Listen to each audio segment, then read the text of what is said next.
Yes, welcome to our NA Continent Battle, EU versus NA. It's going to be a hype series. This is a rematch from what? 2 years ago? Something like that? It's been... BSL6. I mean, that was even before I came to Korea. So that was like 3 years ago. So it's been a long time. But I know that EU has been wanting a rematch for a long time. So we'll find out today if they can get a little bit of redemption. You know, it was 5-4. It was super close. Like, it wasn't a blowout. So I'm expecting this to be a very close series between the two countries, or two continents, I mean.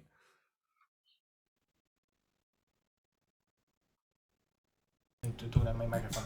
So it would be great to have the series for 10 matches like we had in the previous match, but 7 matches plus like 8 matches plus ace match is maybe and maybe going to let us find the better team as well.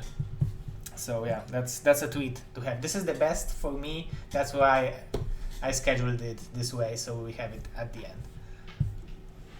Yep. So I'm looking at our player list. I mean, obviously the first thing that stands out is where's Eonser? Where's True Touch? Where's Koget? Right? Some of the all-stars of EU is not represented, but they've been replaced by some very good players. We see Ptak at the top, CadenZie, I haven't seen in a long time. Then Kwark actually did pretty well in BSL last season. And then, of course, on the American side, we have some newcomers too. Last time when we had the Continent Battles, one of the players that was just a superstar, Sugo, he's not there. We don't have Artosis, we don't have Tai2, but we do have good replacements on the American side too. We've got Crossy, we've got StRyKeR, who has improved considerably over the past couple of years, and then we have Boa, who's going to be representing Canada, and I see we also even have a 2v2 matchup. Yeah, we're going to have 2v2, and this match is played not as previous week when we had walkover because South America team doesn't show up. So also there is like the Michael from the North America, there is Oyaji from Europe, so there is a lot, like probably we would be able to do 15 versus 15 and they would be still pretty high level, right? We would die, but who cares? Chat would be happy, like chat is thirsty for our blood and sweat for sure. Yeah, hold on, I gotta load up chat and spam my Zero emotes. Oh, I love your emote where you're just doing the head, panel face. The zero, so yeah, that's my favorite one. Yeah, I'm doing that, but sometimes when I'm entering someone chat and I'm doing that, people feel offended because they think like, what did I do? Why is he panel facing me or something like that? Okay, so are we gonna be getting into the game soon? Because I mean, I just want to start off because I see this lineup and I see the first match is Sziky versus Dragon, and I'm already hyped up for it. So we can start. You can introduce the game and we can join. All right, let me real quick. There it is. I'm typing it in right there. 0 PM. Love that emote. This is from my wedding, and it was right before the first dance. I was so shocked that I have to do it. Yeah, so let's get into game one. We're going to have Sziky versus Dragon, two of the best from our respective continents. And I see that we're going to be going up on Wavelet, which I think got voted in, right? Like this is one of the foreigner-made maps that got voted in. I remember there being a poll for it. So I haven't seen any games on this map, but I did take a look at all the maps, and I remember that this one looked pretty cool. Yeah, it looks pretty cool, and I mean, most of the maps are looking pretty cool. I don't have too much experience in some of them, but yeah, there are. This is pretty standard and conservative map pool, I would say. Yeah, I'm looking at it right now. It's a 4-player map. Kind of initially, you look at it, you're like, okay, well, it looks kind of like Circuit Breakers, but then you see there is low ground in the middle and a lot of ramps.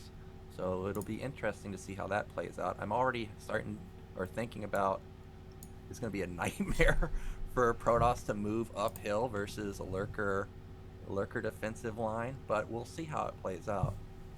Yeah, it will be good for the Terrans if you think about it.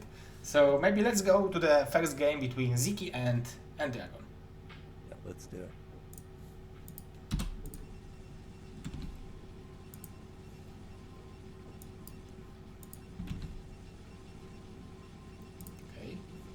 So spawning on the top right, we are having our blue Protoss. This is Dragon.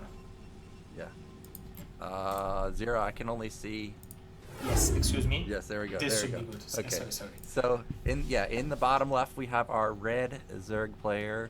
It is Sziky, and Sziky. I don't know if you remember this, but when Sziky first came out on the scene, like. The first day I saw him play, I was talking about, man, this guy's got killer macro. As we were talking about how a lot of Zerg players were going into 6 hatch, but actually this guy ended up going into 7 hatch. I don't know if you remember that. I remember, yeah. Yeah, but this guy's got insane macro. So this should be a really good slugfest. And actually we've got an interesting opener from Dragon. So I think this might be a Forge expand. Yeah, it might be because he didn't scout, like he scouted with the probe, so he didn't leave it for the gateway. And Sziky started with the 9 pull, so I'm wondering if his macro, if he feels confident enough with his macro that he will want to play a longer game against Dragon, because Dragon is known for the 2 base timing with like 11-12 minute attack against Protoss versus Zerg, where it's extremely hard to stop. So I'm wondering if that's the reason why Sziky went for 9 pull, to maybe just try to make a game look a little bit weirder. Yeah, well, we'll see what he wants to do with this, and there is that Forge. It's surprising to me to actually see Forge, because last ASL we saw Mini be hyper aggressive with Zealots, tech really fast, and now we are on the completely different end of the spectrum. This is the more passive play. I don't know why this has happened. Like, I don't know why we're seeing more Forge expands, but it's a lot more common these days. Now, firstlings are being built, double cannon. Ooh, double cannon with first position. Yeah, I mean, he's making sure that this does not do any damage. Yeah, this is the safe play, and it makes sense, I believe. This is the pretty weird place for this cannon, but I believe the gateway over here will make it tight, so so probably Dragon knows what he's doing. Sziky is droning up, so he wants to play this game normal after this 9 pull, so probably he wanted to force those 2 cannons before the Nexus, and that was his goal by going for this strategy. Yeah, he did, and you can see that the cannons are, you know, a little quick in relation to the lings, but this is going to line up pretty nicely. He's going to shut that down easily, and behind this, as you mentioned, I think that's a 3rd hatch going down at bottom left. It is. Yeah. And there's only, what was it, 4 lings outside of those? Oh, is he going for a run by? I can't believe he went for that. Somehow 1 ling gets in, though. Yeah, only 1 link. I don't think you can do too much with the 1 link. 2 links is a totally different story, because you can relatively quickly try to kill the probe, but with 1 link it's actually really hard to do anything, especially against player like Dragon, that he has good enough reflex to just pull the probe, which is already taking damage. Yeah, so we'll see if those ling, or if that 1 ling can get any damage done. It is just going to be annoying. Remember, because of the opener, it's not like Sziky has speed coming in anytime soon, so it shouldn't be able to deal a lot of damage. He's just now started to mine gas. Now, this gas seems pretty late, even though obviously it was a 9 pull. What's the follow-up here? Because I was expecting the gas to be a little faster, but it looks like this may be like multiple hatches before lair, potentially? Maybe not. It looks like he just had mining gas. We will see if there will be lair. Yeah, the lair is here, but isn't it a little bit too late? Like, he probably will not have the lair and spire on time to be able to prevent overlords from dying from coursers, right? So he will have to do the coursers or spore to protect the overlords, probably. Yeah, this lair just looks slow in comparison to the cybernetics time, and we know that Dragon is someone that plays safe the majority of the time.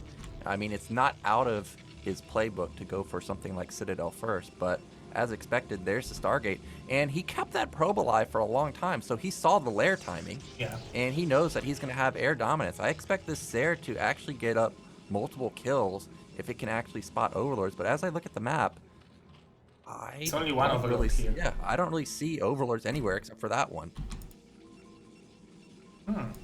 And Dragon is not going for +1 air weapon, so probably he will want to rely his game on ground units. So maybe because of this later layer he decided that it's smaller chance that that's going to be Mutas, so he don't want to overinvest too much into the coursers. Yeah, we'll see what he wants to do with this. This is a little bit surprising to not see +1 weapon, because, I mean, even if you don't build mass Zers, I mean, +1 is just so strong. And there's the Spire just now starting, and that is going to be a hatchery, okay? And I expect to see the 5th hatchery coming in pretty soon. Now, we've already got the pylon setting up near the entrance of his ramp, so he's going to be putting down those gateways pretty soon. Okay, now the cybernetics is spinning, so he just wanted to get that Citadel a little bit faster, so I wonder if we're actually going to see Templar Archive come in and then just go for that single DT play that we see often. Oh, it's possible, but now he don't have time, but maybe he will just add it in 2 seconds. It's... Ooh, this build is... as a non-Protoss player, this build looks a little weird because a lot of times when you see players go for fast speed like this in combination with a Corsair, a lot of times you see like the second gate sitting at their natural, like hidden, that the Overlord can't spot. But there's no second gate. So it's still going to be a lot of Zealots because he's been building them consistently. But it's not going to be as many as it could have been. I think this is going to be like a 6 Zealot move out. It should have +1 though. And this is going to be the typical 750 timing that you saw like 2 years ago. So it's going to be like 7 Zealots with a speed with even not +1, yeah. So yeah, it's going to be even 6 Zealots, so maybe 7 if you will wait for another one. So it's not going to be too powerful, but it will force Sziky to build some units. So, but Sziky is already building the Mutas, so actually I was wrong. So even though he delayed this Spire for such a long time, he was able to go for the Mutas and 6 hatcheries already. So that's the thing you were talking about. His macro is starting to look very powerful. Yeah, and I love the SimCity that he has at his third base, especially that sunken, tucked away from the hatchery and the evolution at the evolution chamber at the top. But here comes that move out. As I stated, this time around it's gonna be 7:30 move out, and this is gonna be perfect timing actually with the Mutas because they just got here. They're gonna intercept them, and now actually all these Zealots are just taking a lot of damage. Even one falls. Now where are the Sayers? I know he had at least 2. Okay, he has 5 now. He's just hiding them. He's waiting for +1 because this is such a crucial upgrade. Right now with the 5, without +1, he can't fight the Scourges, so he can lose 1 or 2 of the Corsairs relatively. Oh, he almost loses that one, but doesn't, and that's a big win for Dragon. He's going to have 7 soon, and +1 weapon in the air is almost done, so that's going to be a massive power spike for him. Meanwhile, I know +1 weapon is done. I am assuming that he's starting +1 armor. Yeah, we can see on the upgrades that he has started +1 armor, but we haven't seen a second forge, so it's not going to be like a 2-1 timing. It's just going to be straight into +1. And we do see now that the gateways are starting to come down. Third one's going to come down. 4th, 5th, 6th should be coming down pretty soon. And, ooh, an Archon morph. Now, we saw something similar, do you remember, versus Eon Zerg in one of the BSLs where he just built 2 Archons comboed with Zealots and went for it. Because with the combination like Archon works as a protection against many Scourges, so you can fly around it and you can feel a little bit more confident with your army. So they can kill your army or fleet of your Scourges with simple Mutas plus Scourges. So I think it's pretty good attempt, but he lost 2 High Templars on that, and Sziky is already producing Hydras, so I'm just wondering if he will have enough energy and enough storms at the time when the Sziky attack will arrive.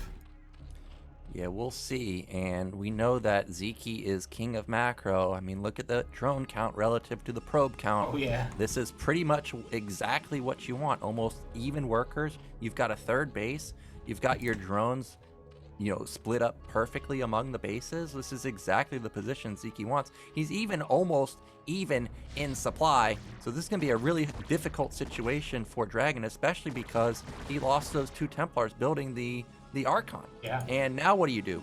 You definitely don't want Archon versus Hydras, so I'm curious to see what his follow-up is going to be. Everything looks pretty normal, but actually that Robo, actually I don't think it's that late because of the openers, the 9-pull opener in the beginning. Yeah, there is only range. He didn't start the Lukers yet, but I think this Archon, like he probably is regretting that he morphed that Archon, because now he can't expand. It will be very hard to expand without those 2 High Templars, because it would be probably 4 storms already, and because they would gather a lot of energy. Oh, he's losing out of Corsairs. He's not losing, but he's taking a lot of damage of them. Yeah, he took a ton of damage there. Luckily, they didn't die, and they will regen their shields. But yeah, that was not the trade that Dragon was looking for. Now, meanwhile, 4th hatch going up or 4th base going up for Sziky at bottom right. Hydras, I feel like they're playing with fire here, but they're going to actually take down that gateway. Remember, I mean, he knows there are Templars out. And we do see that +2 weapon has started. That's a whiff of a storm. I guess he wanted to save that cannon, but ends up just getting debated right there. Now, here comes Dragon moving out. Now, that's a decent storm. Great dodge from Sziky, though. And is he already out of storms? Only one left. Only one left. Yeah, there is 2 more High Templars. He's waiting for the perfect moment. That was a pretty good one. And, oh, that's another one in the back. That's good. And there's so many zealots. Yeah, and now it's starting to snowball in favor of Dragon. He's going to push this back with just Zealots. Remember, his +1 armor already kicked in. And I'm not sure Sziky is aware of that. He's going to still try and fight this, but not going to have the trades that he wanted. And behind this, I see that range is almost done, so we're going to start seeing that critical mass goons come out pretty soon. Yeah, and Sziky is just finishing the upgrade for the Lurker, so it's relatively late, and like probably it's good enough to defend, but it will be not quick enough to attack Dragon and prevent him from taking this expansion. So I think it's pretty successful game for now for Dragon. And now Dragon is at 55 probes. He's going to start building that Nexus. Of course, he's got 8 gateways. This is a pretty good spot for him. He still doesn't know about bottom right. I know that he's got his robo done, but I don't know if he has any observer out. But here comes another huge attack from Sziky. Where are those goons? They've got to be out, I think, for Dragon, or at least coming out pretty soon, but he needs them. Or maybe not. Zealots are just going to overrun this Hydra. Yeah, he's just going to catch this, and actually those Lurkers should die also. This looks pretty powerful. This looks like my yesterday games against Protoss. Like, I was losing everything, so now I know why the Protoss units are just very powerful. Oh, he will not even borrow that. Only one, but it already took damage, so... Oh, the Observer in perfect timing. Yeah, Observer in the perfect timing. And the Sares found the bottom right base. I don't know why they're hanging out there, but he knows that this base does exist, so I expect to see a DT or some type of attack move out to bottom right pretty soon. Meanwhile, Dragon's third base should have completed, so we'll see a drone transfer pretty soon. Still waiting for the second forge. I don't see that out just yet, but +2 power spike is going to kick in for Dragon. And I'm trying to see, is that +2 weapon for Sziky that's halfway done? What is that upgrade? Yeah. It's +1, it's +2 weapon. So yes. But he stopped on like 95, 100 supply, and Dragon is already on 150, so his army is very powerful. Of course, the army composition is not perfect, and he's attacking on top of the Lurkers, but there is only 4 of them. Yeah, and there's no Overlords. Oh, look at the supplies of Dragon! It's disappearing! Oh my god. Yeah, Lurkers. I don't know if you want to attack into them when you are just pure Zealot, and you can see exactly why. Now, the Sare's fine, isolated Overlords, they're going to start racking up some kills, but yeah, those Lurkers traded amazingly, and now supplies are pretty much even, and Dragon lost all of his Sares, so this is starting to become a bit of a nightmare for Dragon. I'm curious, do we have Hive coming for Sziky or Queen's Nest? Nope, we're just still on Lair. So this is still manageable, but the +2 power spike is going to be quite strong for our Zerg player. This is something new. When I came back and I'm playing, many Protosses are going for two armor upgrades instead of second weapon, and it's really hard to kill those units. Like they are much more powerful, especially with the links. Like the links are dealing almost no damage to those units, so it's going to be pretty strong army of Protoss, and it's going to be stronger and stronger. And with this army composition, it's going to be hard for Sziky to have pretty decent fight against it. Yeah, it's because these Zerg players don't prioritize armor. When you get +2, it's not really a power spike for you. You still basically 5-shot Hydras because the Zealots don't attack in sync a lot of the time. So if you're not going to get a power spike with your +2 weapon, you might as well go for the defensive upgrade, because you know that will actually help you.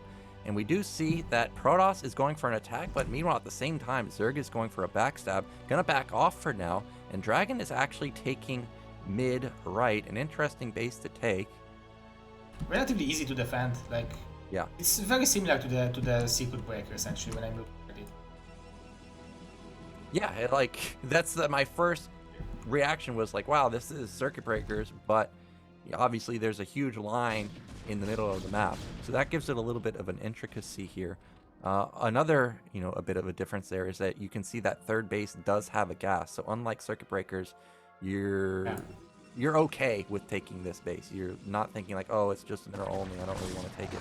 With the extra gas, it's going to actually help you quite a bit. Now, we do have an engagement in the center. Now, this is what I was talking about. How effective can Protoss actually trade here, attacking uphill? Well, the answer is, I guess he can trade pretty well, because that's not the engagement that Sziky was looking for. Actually, half of his army is on the right side of the map. Yeah, he had only 4 Lurkers, so actually plenty of Zealots are still alive, so he still have plenty of units which will tank the damage from the Hydralis, and there is not too much Zerg right now, and there is still plenty of Storms. Like, he has 250 energy upgrades, so there is like bazillion of Storms left.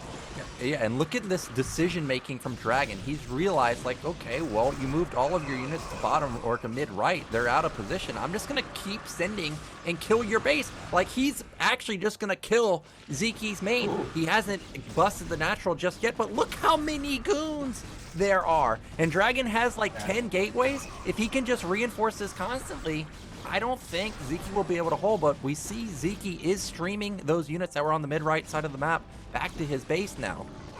So the natural response for this mass dragoons are Zerlings, but with 2+2 armor, actually +3 on Archons, on the dragons, they are dealing no damage. So actually this +2 armor, like, probably it will indicate that the meta will change in the way that Zergs will go for the +1 carapace soon. Yeah, I'm still waiting for that to happen, but Zerg did have a decent trade there, but the Hydra Den died. So that means we can't build any more Hydras for the next minute or so. But there's not that much Protoss left over. Well, as I say, that supply is still 135 to 80. Here come the reinforcements. There's 8 hatcheries, but he can't build those Hydras. Oh my god, like it's not like Dragon took a lot of damage.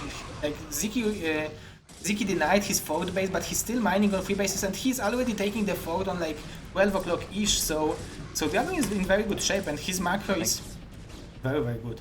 I think it's done. I mean, this happens a lot in Zerg versus Protoss.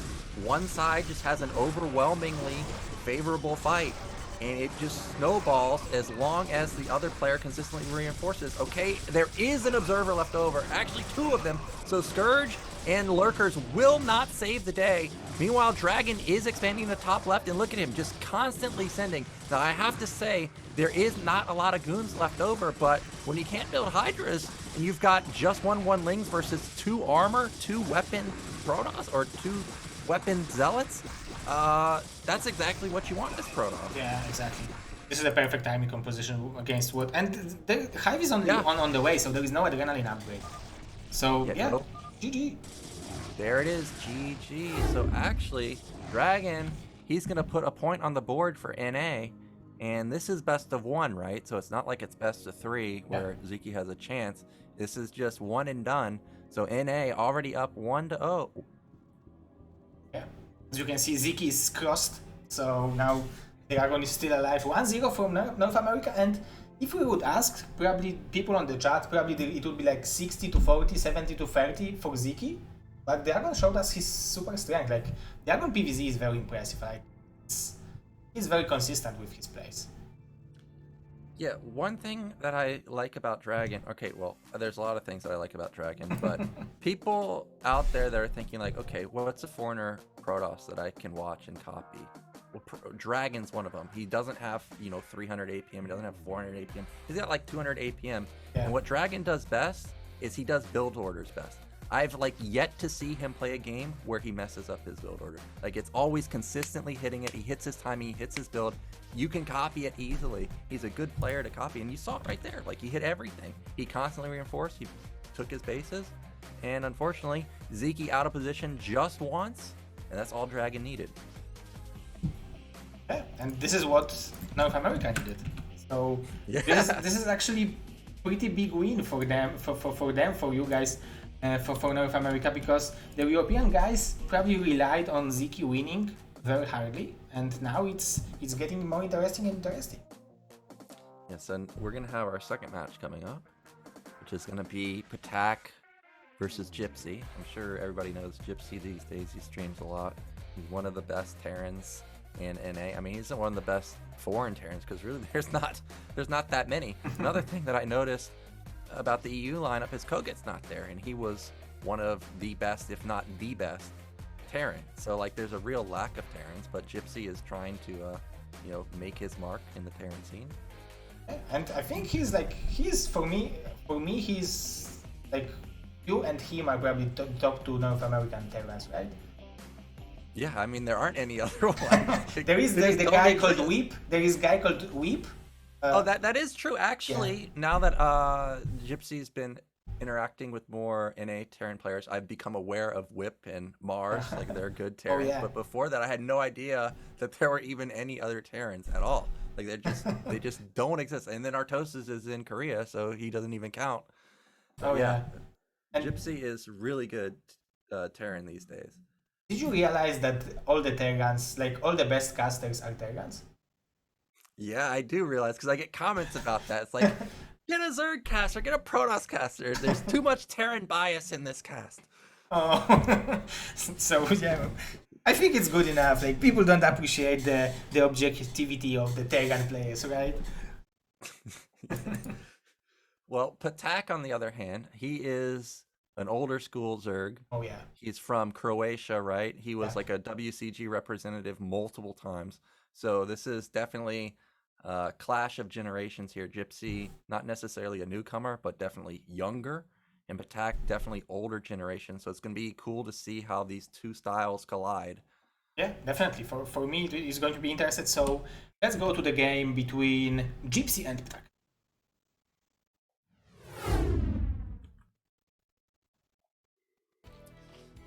Right, so in the top left, our European Zerg. It is Ptak. And in the top right, the Canadian or North American Terran, this is Gypsy. So Revolver, a new map. You said you were laddering the other day or a couple days ago. What are your thoughts of Revolver? Or did you veto it? Oh, I didn't veto it because I vetoed only Fighting Spirit because I was bored with it. So actually I wanted to play here, but I realized that it's relatively hard to find a good way of buffing your units because they are getting relatively crazy because of those two entrances, and I realized that it's possible to make a tight wall with the hatchery and evolution chamber, so I walled in myself. So, but, but actually, because I have had my hatchery here, but actually it's pretty interesting map. The cliff over here changes a lot because, again, for example, against Terran you can buy additional seconds because of those, because the Marines need to go this way to be able to fight in the same ground as the Sankens. But overall, I think it's pretty relatively standard map. What are your opinions, Sean? Yeah, I haven't actually played it that much because I've been playing D2 lately, but I've been seeing it in ASL quite a bit. I mean, it looks pretty standard. There's nothing here that says to me like, okay, I'm instantly vetoing this. Like, I don't want to deal with something. I mean, it looks pretty normal. Obviously, there's that one intricacy at the natural where you have the double entrance, first the ramp, and then you can come from the side. But a lot of players actually just wall that off, and then it becomes just a single ramp that you have to deal with. So we'll see if, well, actually, I think that time has come and gone because the racks got placed in the main. But we've got an aggressive opener from Ptak. This was a 9 pool, I think. Yeah, 9 pool. So he's looking to just bring it to Gypsy and end this game quickly. And Gypsy didn't scout it because he's taking care of this drone, so, but he will scout it quickly enough to be able to wall in his put 2 or 3 SCVs in the wall in, and he will be relatively fine. If you are in this situation as a Terran, you can just simply put the command center in the main base, and then it's probably still beneficial for Terran compared to the damage that Zeg took while going for the 9 pull. Yeah, and this is going to be pretty difficult for Ptak to do anything because, one, Gypsy has some of the best SCV control out of anybody that plays. And also, this ramp doesn't have a lot of surface area. So, I don't know if this was actually the move that Ptak wanted to go for. He's going to poke up here and, yeah, that's exactly what I'm talking about. I mean, like, you could see that his Ling's kind of bugged out even, and he only sent 5 of them.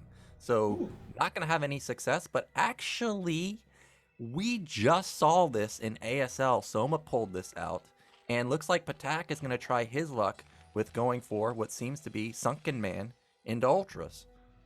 Oh, did you see the game? I think it was in ASL, right? It was Sulky versus Light? Was it? It was Soma versus Rush. Soma versus Rush, sorry, yeah. Yeah, it was and it was actually pretty close. I was so sad for Soma because he made so many Sankens and still wasn't able to defend. But Rush was so good with feeling that he should attack at the moment. Like, it's incredible game sense from the Rush to be able to that he was able to do. But as a Terran player watching it, I was like, this is cancer. Like, how is Rush gonna win this game? I'm like, especially when he built the Guardians, I was just like, okay, so let me get this straight. Zerg has 4 gases, took no damage. Yeah, they built Sunkens, but he's already got like 4 hashes. He's got Tunnel Larva. I was like, okay, well, there's no way Rush can win, but somehow he just bulldozed Soma. And actually, one of the comments in the YouTube video was, Rush is building Marines like he's got reactors on his barracks. And that was true. His macro was on point. So we'll see how Gypsy wants to react here. We've got 2 racks coming down. He still doesn't know that this bottom left hatch exists, but an SCV has been sent out on the map. Yeah, he probably suspects something. That something is going on, especially that it's a map where you can do build like this, mostly because of this ramp and that the entrance over here is relatively narrow. But as a Zerg, it's not that easy to play this kind of game. Like, it's the similar type of strategy that you are playing Zerg versus Protoss, that you are trying to take 2 expansions. It looks easy, but actually only Larva can play. And it's really hard to feel how many Sunkens, how many links, how many drones you can do, especially that the Gypsy already scouted that, so now it's up to him how he will react. Yeah, and I mean, Ptak is a good player. We got to give credit where credit is due, but this is a new build, and Soma probably knows how to balance his econ and defense and larva management a little bit better. And now you have to kind of guess as Ptak, where is Terran going to attack? Because if you underbuild defense at the 3rd base and he attacks there, well, you're dead. If you underbuild defense at the natural and he attacks there, well, you're also dead. This time around, the Marines have ended up to go to the top side of the map, but there's no medics. Okay, medics are trailing. Overlord sees it, but this is kind of what I'm talking about. It's only one Sunken right now. It's not enough. Yeah, this game might just end on the first attack. Stem's about to kick in too. Yeah, he should make 2 evolution chambers. He built drones, so he doesn't have any support yet. He just stems for it. I mean, this is exactly what you should do. Just go for it. He has to make sure that the medics actually get here, though. Those Marines are kind of bugging out by the egg. Oh, he's focusing down all the drones. The Sunken is going to survive for now. 2 are going to pop, so actually he may be able to hold. The second Sunken doesn't sync up with the first one, so Gypsy might actually just end it right here. He needed to micro with the Sunken, but there was not enough time, and those medics are healing quickly enough that this Sunken will not be able. And he's not building. Oh, he's waiting for the mutas, so he's not building links. With the links, he would defend it. Yeah, if he had built links, he might have held it for sure. Those lings don't have speed though, but yeah, waiting for the mutas, that was a big mistake. And actually, look at this placement of the medics. The lings can't help, and this Spire might die. But actually, Gypsy's just reinforcing the game might just end in general. Yeah. 5 racks already. Holy smokes. He didn't even tech into factory or anything, just straight into 5 racks off of a 2 racks academy build. So he's been watching the ASL and he knows what is the best way to react. At least what's the way that one of the best Terrans did react to that. But Ptak is already losing the drones, and he used to be in the team Micro Gamers, MGZ or MGZ, I don't know how to call it, but he needs to micro very, very well with those mutas if he wants to come back. Because the damage he took was so huge, and he will not be able to build many more mutas, so he will only have those 7 for now. So it will going to be very hard. Only 13 drones compared to 37 SCV from Gypsy. Yeah, and it was 24 SCVs to 21 a minute ago. So Ptak has a long ways to go to come back and even just rebuild his econ. Meanwhile, Terran is going about this business as usual. He's built his factory at 7:30. I mean, this is a pretty standard timing versus a 3-hatch opener, and now the second wave of Marine Medic is moving out, and the mutas miss it. So, okay, the Overlord's gonna spot it, but that means that the mutas can't even harass Gypsy. He's gonna have to just try and, oh my gosh, he loses an Overlord with turret. Pretty good way of stopping the Marines, because he has to buy time for Sunkens, but building Sunkens is not what he wants to do. He should build more drones and try to come back to the game somehow, because he's badly behind. But oh, it's so hard for Ptak to come back. Like, yeah, and I mean, Gypsy can attack and just end the game, or he can just sit back. I mean, there's really not a bad move he could make. He also picked off the Spire, so he knows every muta he kills is not being rebuilt. So Ptak like, what does he do from here? All he's left with potentially going for is like Ling Lurker bust or rushing to Hive, and we don't see any Lurkers out yet. Yeah, the upgrade is not even finished, so I think those 2 Sunkens shouldn't be enough to defend that big of an army, especially that it's probably 1-1 already, right? Oh, it's only 1-0. Yeah, he skipped the eBay to get out the faster push, but +1's going to kick in now. And, I mean, what do you have to defend this? You've got 2 Sunkens, 5 Mutas. Actually, 5 Mutas are enough to one-shot Marines, so this could be the move that Gypsy or that Ptak is waiting for. Okay, Sunkens are going to start falling. First one's about to fall, second one's about to fall. More reinforcements from the backside in Gypsy. He just has an overwhelming amount of Marines. And there's no support for these Lurkers, so this game is close to being finished. Ptak is going to lose his Lurkers instantly. They don't even fire. And we are just waiting pretty much for the GG. Ptak, he doesn't have anything left. Yeah, it looks like this is going to be 2-0 for the North American team. So Europeans are falling in this matchup, in this show match, and it looks like Ptak is trying to fight as hard as he can, but it's like he has only 3 Lurkers and Gypsy can produce plenty of Marines. Like, look at the split even. I Nice. told you he's got some of the best control, and that's it. 10 minutes and we are done, and Gypsy is going to take game 2.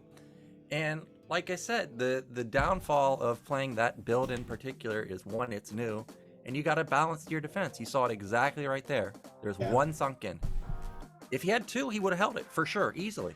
But he would have hurt his econ quite a bit. And unfortunately, as you mentioned, Ptak didn't build any links during that. If he would build like 8 links, he would defend it for sure, because the Evolution Chamber did the job. Like, the Evolution Chamber did almost as much job as Sunken would do. Yeah, I think he would have defended it. So a bit of a mistake there, waiting for the larva. And, you know, if Ptak watches that replays, me thinking to himself, oh, I should have built links. And he would have had larva build up in time to build his mutas anyways. So bit of a unfortunate circumstance for Ptak, but Gypsy, he's going to secure game number 2 for the NA team. Good job for the NA team, and now we are going to have Dwalt versus TT1. So Dwalt is definitely one of the best Protosses in the world, but TT1 is probably one of the most experienced Protoss players, right? So, but how active is he? Do you know? Is he back? TT1 seems to never be active, but it doesn't matter, like, because there'll be times like I think he's not active and he's like starts playing again, and he's like, yeah, I just beat Snow today. I'm like, you did what? It's Really? like, yeah, it's like, oh, I just beat him again. I'm like, what? You beat him again? It's like, what? Like, TT1, I don't understand, but he goes inactive and he comes back, and in particular, he does very well versus Protoss players. So people are going to look at this and think, okay, this is going to be a blowout for Dwalt. But no, TT1 for some reason is just really good at PvP, so this should be exciting. Unfortunately, I'm going to say is Vertebrae is a map that I would guess he's never played. I'm not that Dwalt has probably played much either, but yeah, not being familiar on a map is really going to hurt TT1 quite a bit. Yeah, it's pretty possible, because this is one of the newest and more of the, it's not craziest, but it's like more fresh maps in the map pool. Yeah, so probably they are not too familiar with it. Actually, in PvP it might not matter that much because it's the mirror matchup, but still it can matter. Yeah, I'm actually gonna load up the picture of Vertebrae because I don't remember this one. Okay, yeah, I think to say that there's a lot going on that map is a bit of an understatement. There is a ton of stuff going on this map, so I can see this being, if this was a ladder map, being a veto map. There's so many ramps, so many pathways, but I mean, that does open up for like sneaky moves, like DT movement around the map that you don't expect. Shuttles might be able to sneak in at a weird angle. This should be cool PvP. Yeah, I'm really into that. And actually PvP is a matchup where I think where even if someone is very active and someone is, at least in ZVZ it works this way. If you are inactive, it's the matchup that you can win by experience and by the game knowledge, overall game knowledge and experience that you gain in the past, because probably it's the least mechanically what's the word I'm looking? Demanding Mechanically, matchup. Yeah. Yeah. So I'm ready for game 3 if we're ready to get into it. Yeah, let's go. Game 3, Dwalt, TT1. Oh, and here.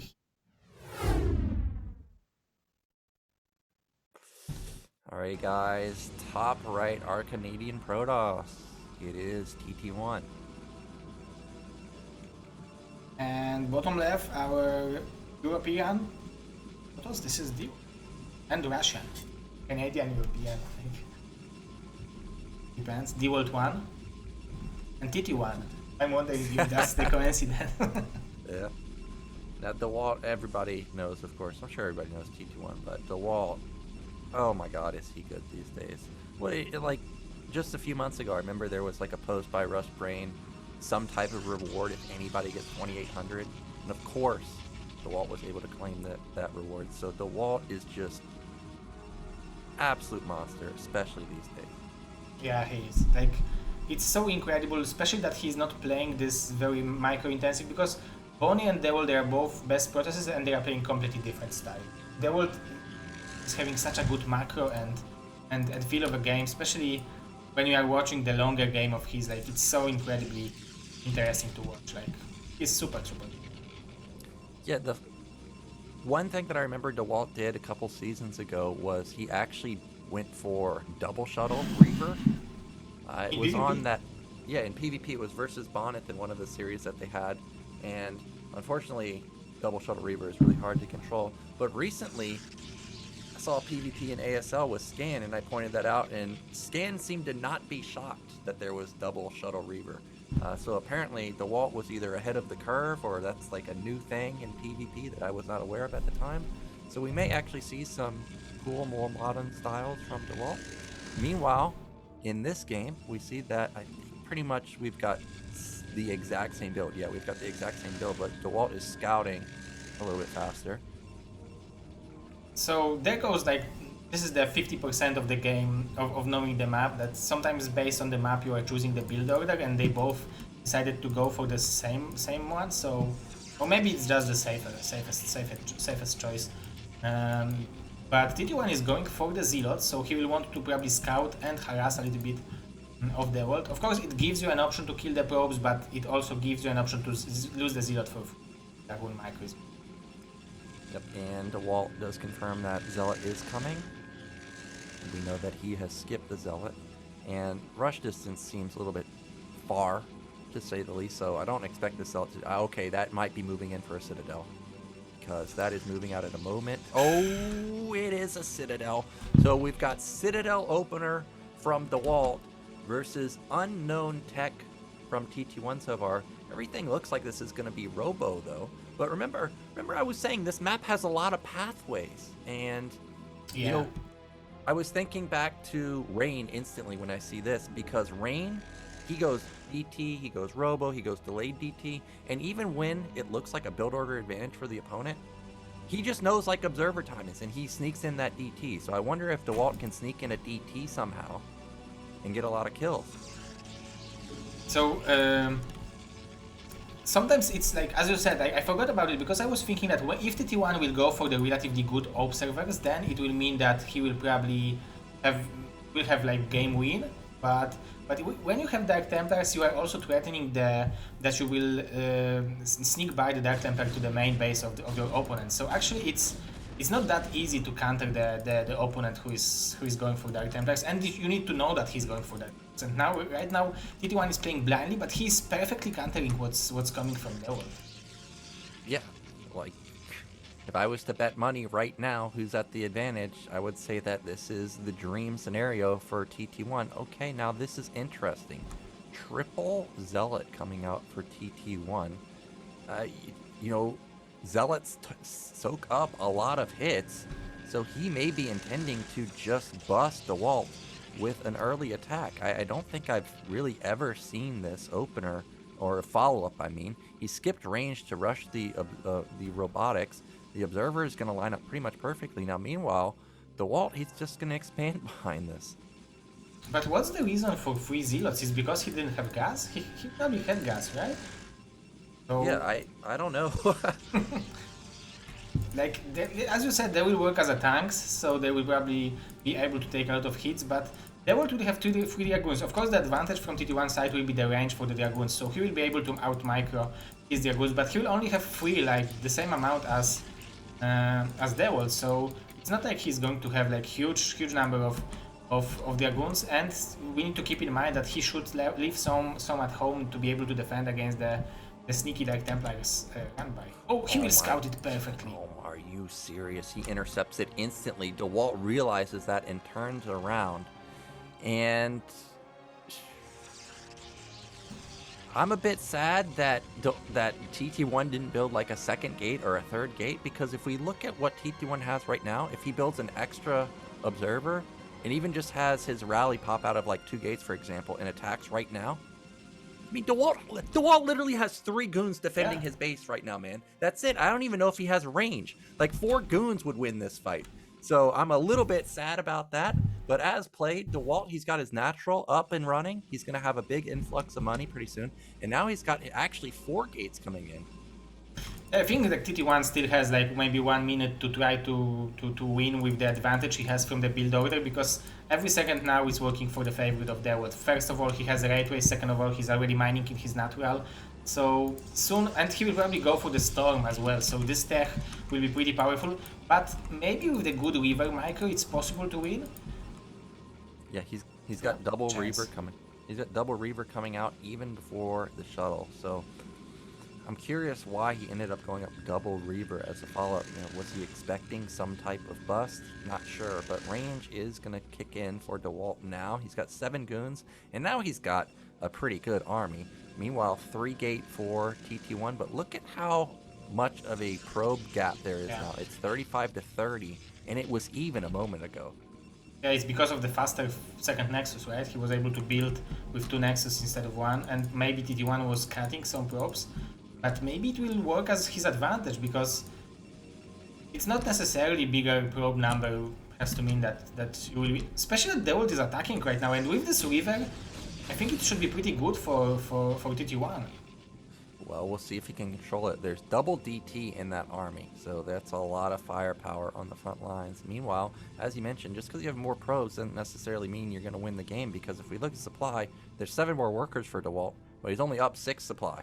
So actually, army advantage for TT1 right now, and of course we know Reavers are the ultimate killer of goons. So we'll see if he can use them effectively. I haven't seen a single Reaver shot just yet.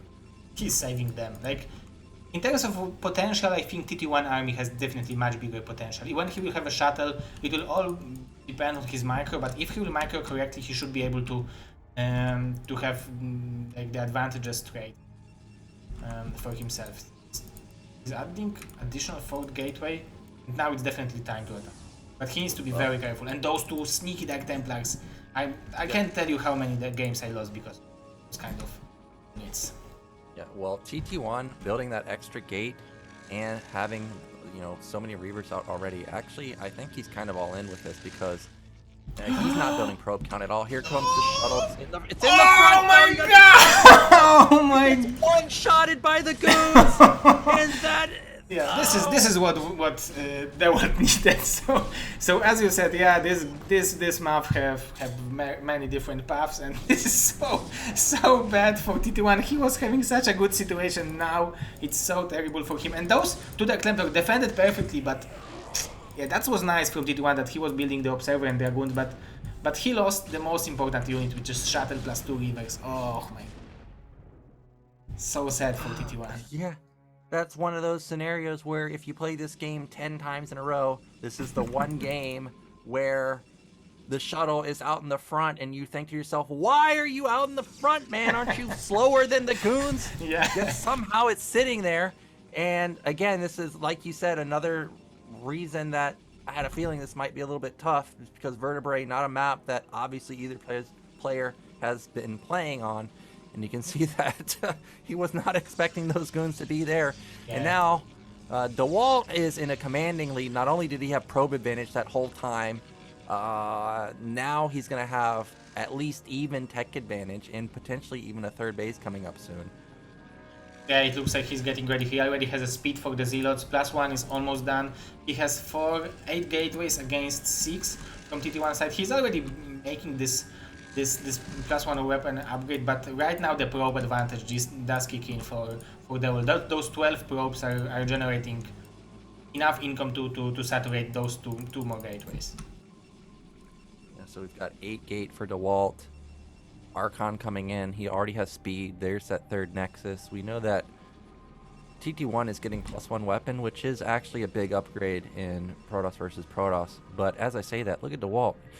His +1 is done. Yeah. So he's got that power spike 2 minutes faster, and this is going to be a really tough army to stop. However, TT1 does have double Reaver now, and, you know, actually, his army is quite strong. So I think if both of the fights or both of the players collide in the center of the map, this could be an even fight overall. Yeah, I think he has a potential. He has better army composition. Of course, the Archons and Speed Zealots are doing too much, but he needs to utilize those Reavers perfectly. Yep, here come those Zealots. They're going to try and get on top of those Reavers. Oh, one of them dies already! Shuttle is dangerously low. Look at that Archon. He killed the shuttle, actually. Yeah. And he kills the Reaver. But supplies are good still... for TT1.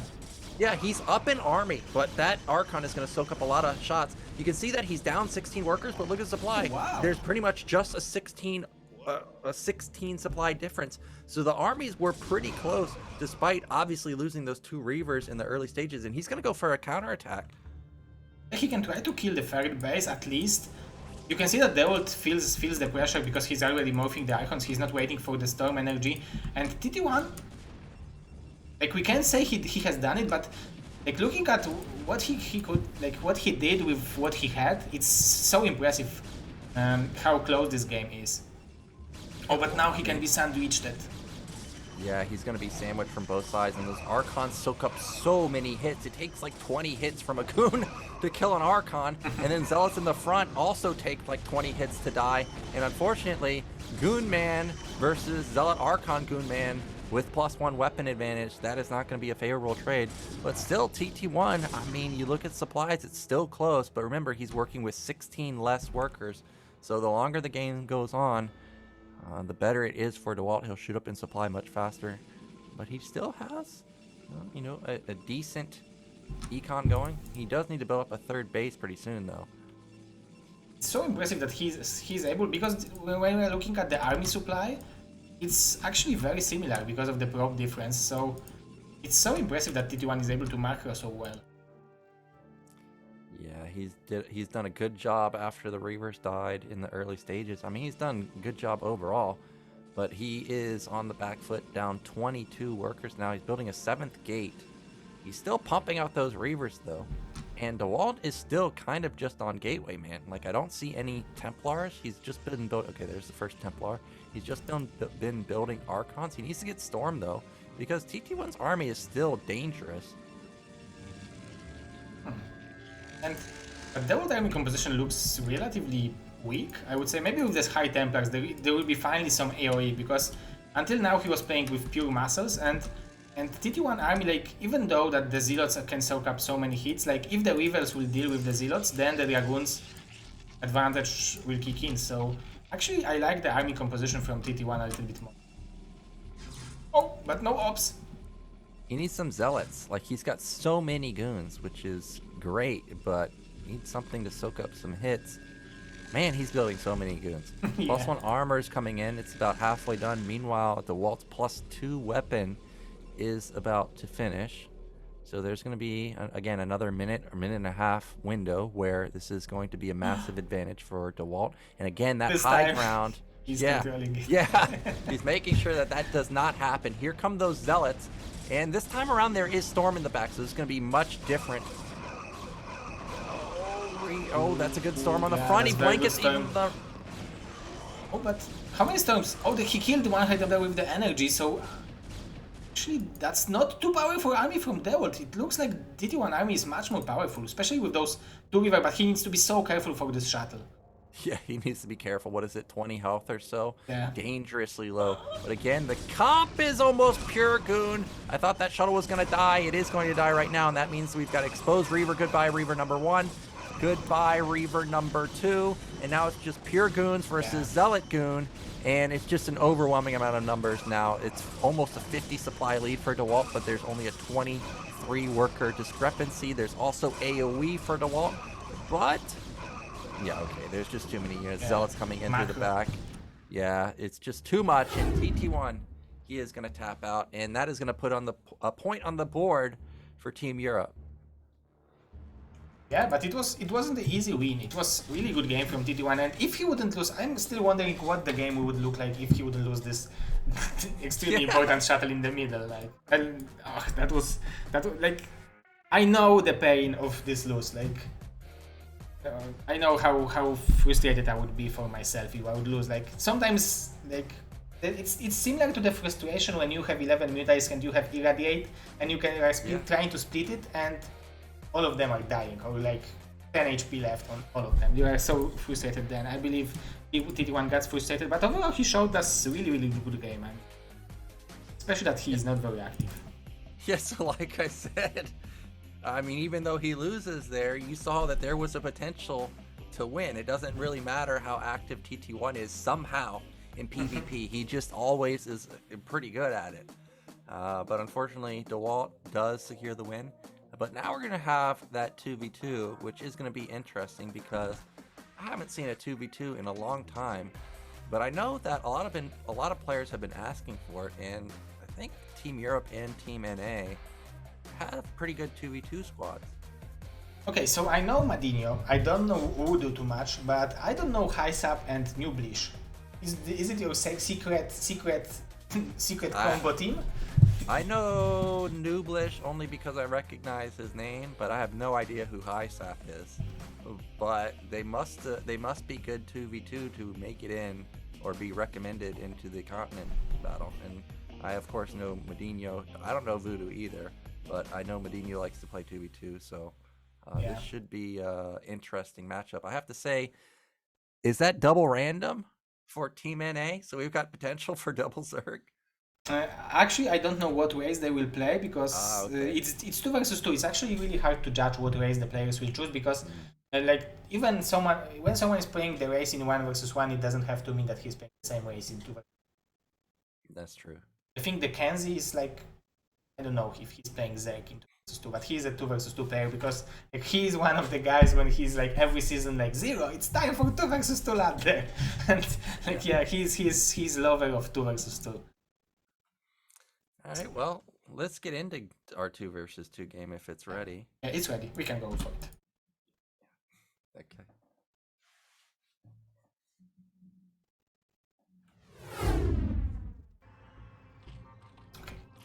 Okay, in the top right, our NA team. It is Hisup, I think, or it's Newblish. It's one of them. And then in the bottom side of the map, we have. Oh, we have this is Hisup, yeah.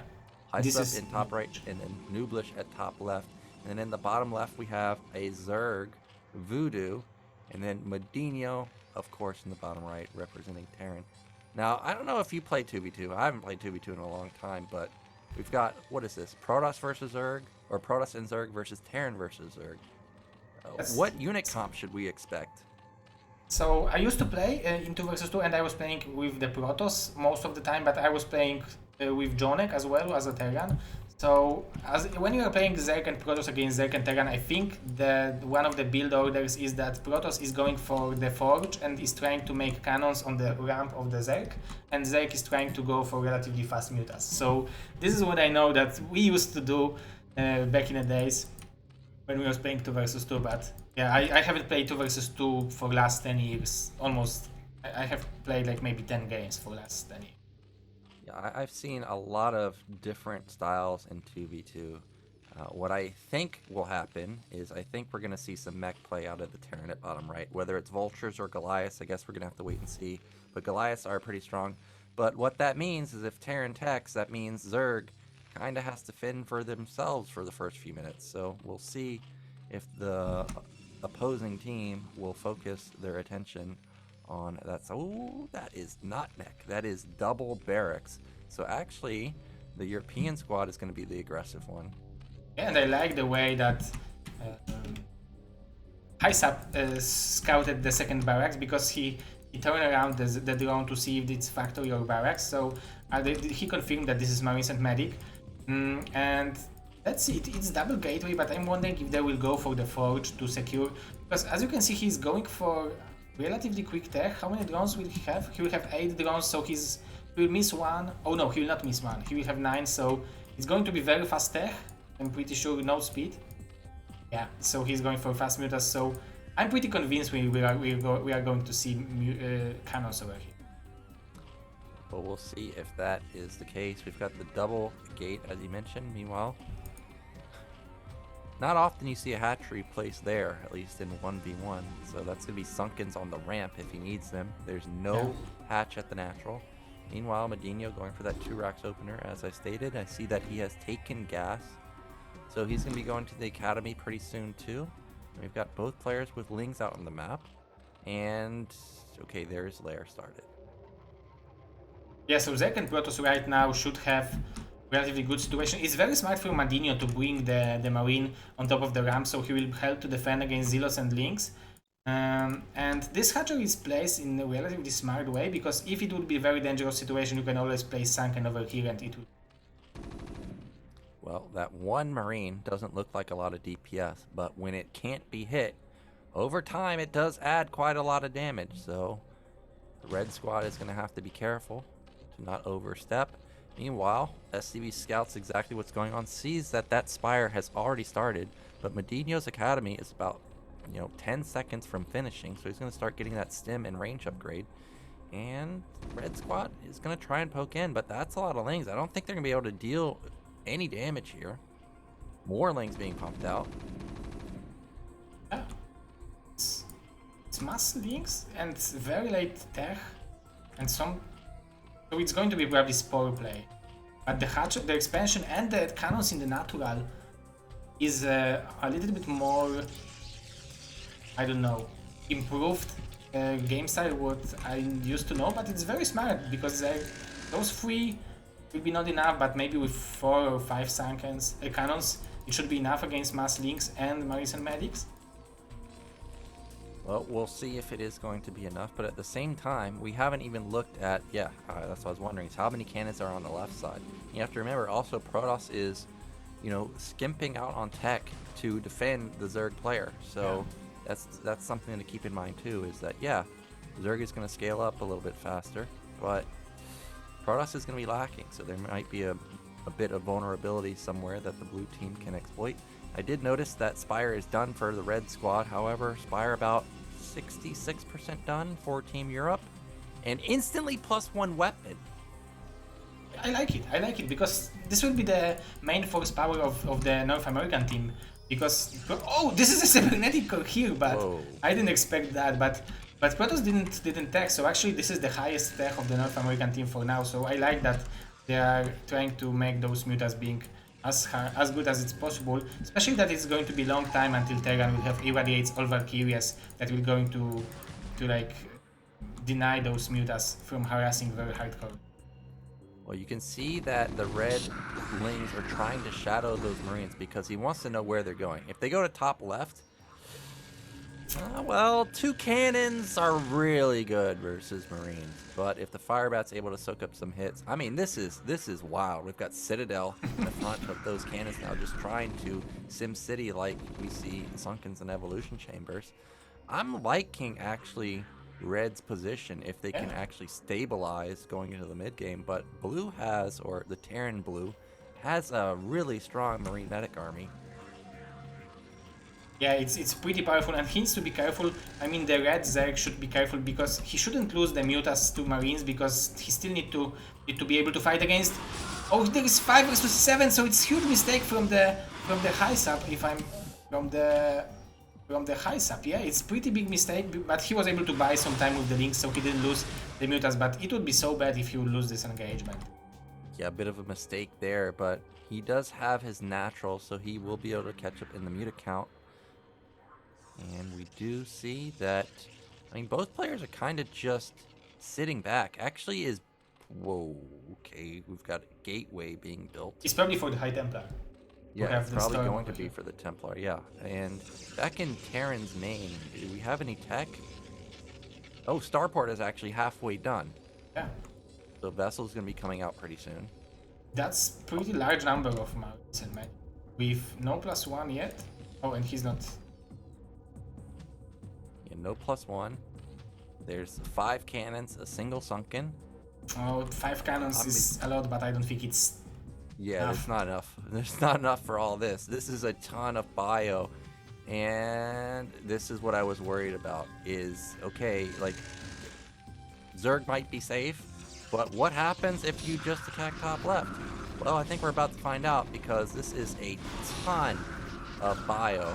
DTs get like a couple kills, but they instantly die. Okay, actually 3 cannons are going to be enough to keep them back because Red has Mutalisk trying to support that area. And Red is already mining gas from 2 extractors, so it's very huge advantage from his side compared... Oh, it's third hatchery in the main base. What am I looking at? Like this 2 versus 2? I don't know. I know nothing about it. I'm Jon Snow of 2 versus 2. Yeah, this 2v2 is not what I was expecting. You can see both players or both teams also have, well, pretty low worker count. Blue is now starting to get a little bit higher, but Protoss has 33 probes on a single base. But he does need to get his NAT up and running because, I mean, he is oversaturated and he's... Whoa! Ooh, that's a good unit! That's a Dark Archon coming out. It's great against Mutas. That's so good. If you have Storm and Dark Iron, he can kill all the Mutas from the blue Zerg, and then the red Zerg will have a freedom of harassing everything he wants. Yeah, but this is 2v2. Like, there's Marines supporting the Mutas, and we've got mass spores in the main of our third player. Okay, yeah, you need to run, and he is going to run away. He didn't lose much there. Cannons are actually going to get up in time, and Red is going to get a natural for both of their players up. Meanwhile, neither side of the blue team has a nat, and that's a lot of AoE. Storm and potentially Maelstrom? Yeah, it looks but there is only one Storm over here, so one Storm can be dodged, and there is no High Templar over here, and this is what I'm afraid of. Because there is such a big army, and European team doesn't have expansion, so they are forced to attack. So they are forced to do something, and there is no High Templar here, so it will be so hard to defend it. I think this might be able to Muta soak up the cannon hits while the Marines go in. This is exactly what you should do. And remember, there's a Radiate 2, there it is, and that means that Red can't come in and fight. And as I stated, the Mutas just soak up all the hits while the Marines dish out all the DPS. And the defense was great in the early game for Protoss supporting the Zerg, but this is what I was worried about. He's just too late to come in and help him now in the mid game. Yeah, and this milestone, even though it's great, and it looks amazing, it will not help, and even the High Templar died, so those Marines will survive. So it was actually a very good game from the North American team. If they would have additional maybe minute to build High Templar over here, or maybe 2 High Templars, it would be definitely possible to defend it. So it was a very nice idea, but the time of the attack from the European team was actually perfect. Yeah, perfect timing, as you mentioned. We see that the Templar is queued up, but it needed about maybe like 45 seconds more to build up that energy. And unfortunately, top right has been busted. And if Protoss had their NAT up and running, 2 or 3 minutes earlier, maybe he could 2v1, but it's been delayed for so long and he supported top right for so long that there's just no way that he can try and fend off a 2-1 Terran and Zerg. Yeah, especially that it's such a weird combination that Zerg can try to snipe the High Templars, and then the Marines can kill everything. So it's actually pretty powerful strategy from the European team to play on only one bases each. Yeah, well, that 2v2 was different than I was expecting, especially with the Maelstrom at the end that we saw in the bio. But Team Europe puts another win on the board, and now all of a sudden it's no longer 2-0. It is a tied series. Yeah. and it started so good for the North American team, but the Europeans was able to tie it up, and it's getting more interesting because like both teams already won against South America, so winner of this match will win the entire series, entire $300. So because it's one like the whole prize is going for the winners team, so it's actually very tight. And I was talking with StRyKeR and I said that I actually think that with the current teams, the North America has really good shot, and I think that they can do it. Yeah, I mean, you look at North America's lineup, it doesn't get much better than this. There's not a lot of names missing. I mean, it's heavily stacked. Like, yeah, there is one guy missing. yeah, there's one guy missing. Just one though. But I'm looking at like the bottom 4 players in particular, and I know Crossy hit 2550 last season or something. StRyKeR is shotting up. Hawk is shotting up, and Boa, is consistently in the 2500 plus range. I mean, these are the mega stars of NA. So yeah, I mean, this is a super solid lineup. But now we're gonna be going into a ZVZ. And it's gonna be with a player we haven't seen. Well, both players we actually haven't seen in a long time, CadenZie and Crossy. Is CadenZie still in Korea? She's practicing with the programmers? I have no idea. I don't think she is, because I feel like I would see her stream Oh, more often if she was. But I don't know really. yeah, she would probably stream a lot because it's also it was probably also the source of her income over there. So it would be worth it to try to stream if she's there. But I believe that during this time in Korea she was able to gain a lot of skill. But the question was it enough to beat Crossy? Because Crossy is super gosu. Yeah, Crossy for a long time I would say was like a 2300-ish player, so something similar to myself. But then out of like the past 2 seasons, I look at the BSL scoreboard, it's like what it says 2550 now. So I don't know what has happened, but somehow Crossy has shot up quite a bit. Actually, I played him maybe somewhat recently, and it felt like, in my experience, his muta control got a lot better, and he was more decisive with like his just micro. So we know that micro is important in ZVZ, obviously. So this is going to be a hard match for CadenZie, but CadenZie's got good micro also. Yeah. Sorry, but I was setting it up, but and I have like 12 messages on Discord, but I will answer them later. So the map is Ascension, so it's the Artosis and Gypsy map, right? Artosis and Gypsy map? Gypsy is the winner of Ascension, and Artosis is the organizer of Ascension, right? Okay, yes. This is this is Gypsy's map. I don't know if Gypsy actually likes playing here. I have a feeling Artosis is not going to like this map for a long time either. If you guys have been watching ASL, there's a lot of interesting builds. We'll just say. I understand. Yes. But with that said, I'm ready for some Ascension. Okay, so let's get to the game. Crossy versus CadenZie.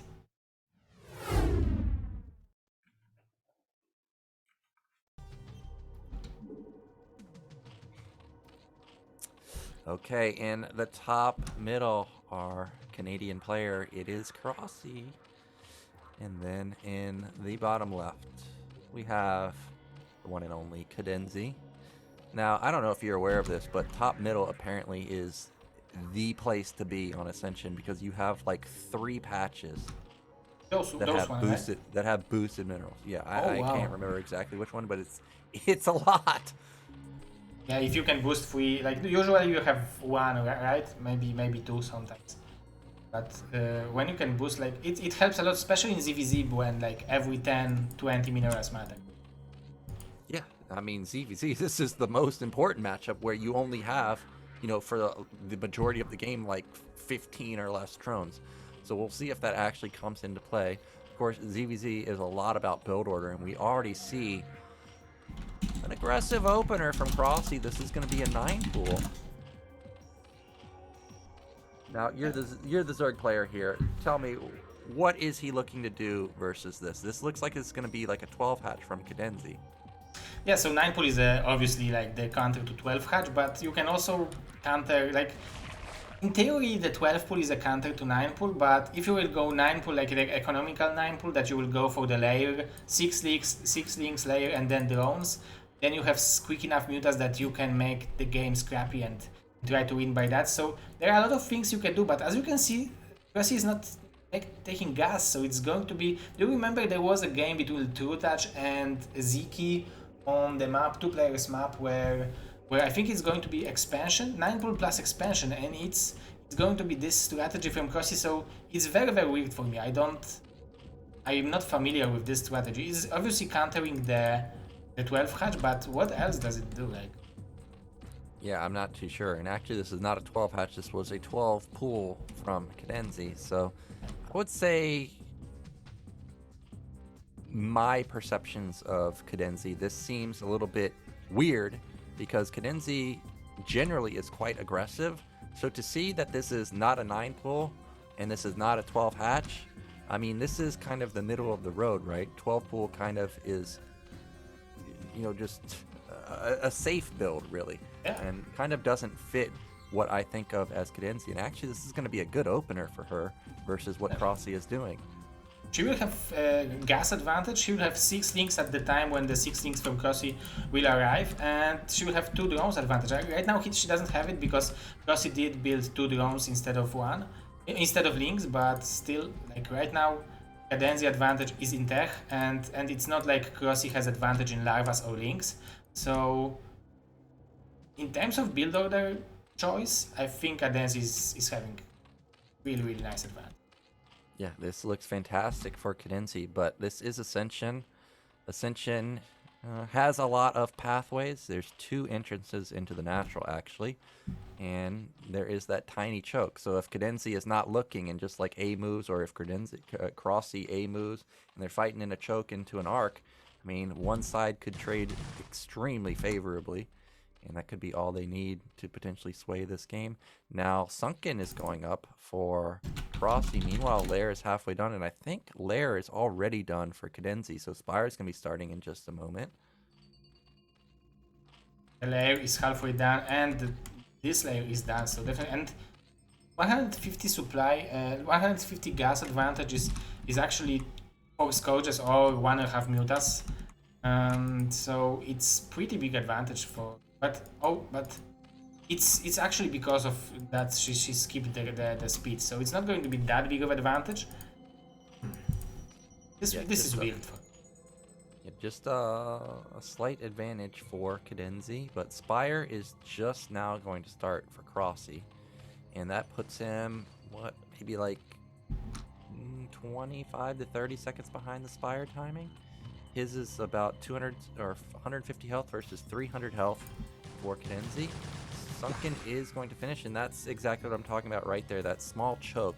You can see that Crossy had the arc advantage there, gets an easy pick off. But he does have the drone advantage. It was 14 to 13. Now, of course, CadenZie catches... whoa. Got more lings coming out. It looks like Crossy wants to get aggressive. He has speed before CadenZie.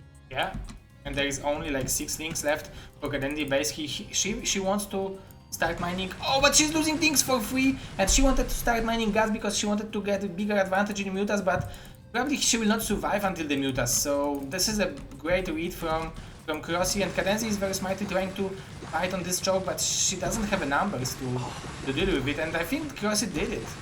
Yeah, this is the moment that Crossy needed, and now he has 6 or 7 lings getting into that drone line. Already pops one of them, but the drones are doing a good job with the ling support. Okay, he takes down another drone. Oh, unfortunately, that ling is gonna kill like 3-4 drones. That's nice micro from CadenZie. She will definitely defend it. Ooh, nice block as well. Yeah, nicely done, but now there's a 2-worker advantage for Crossy. He started mutas before CadenZie because she had to use all her larvae to build lings.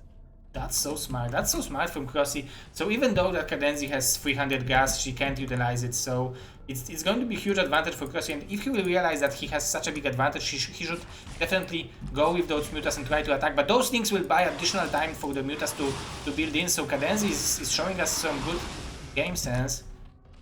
Yeah, she takes down 2 of the drones, so now it's even drone count, but the gas is already up and running for Crossy, and that's obviously the big thing for Zerg is you want to have more gas, want to be able to build more mutas than the other player, but CadenZie is trying to make it weird, sneaking some more lings in, but not able to get any kills, and at the same time, there weren't any mutas out in the map for CadenZie, so those lings drawing all the mutas into the main, she's not able to capitalize by attacking the natural at the same time, and there's just flat out more mutas for Crossy right now. It's 6-5.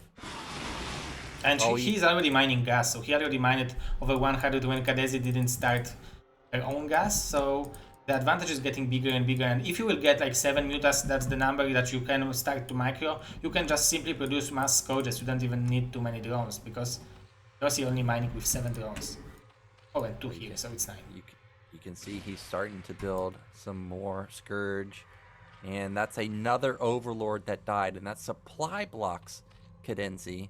And we'll see what that means. It looks like she's decided that she has to make something happen. She's on move command. Both players were on move command, but I think there's just a slight army advantage for Crossy. However, Scourge connect, but is there just too many Mutalisks? It looks like there is. It's 6 versus 2, and that's probably just gonna be all she wrote, and it is. And CadenZie taps out, and that's another point to the NA squad. That's good job by Crossy, very good job, and I haven't seen this strategy, like, I've seen it in a while, but I don't understand how it's operate, I don't understand the timing of this strategy, and it feels like, for me, it's too risky to play this strategy in the game like that, but I believe that if player like Crossy is doing that, and if Touch was doing that in BSL round of 16, I think, against Sziky, I believe this strategy has to have something interesting. But yeah, it was close, but Crossy gained enough advantage with this link aggression. This is what he had.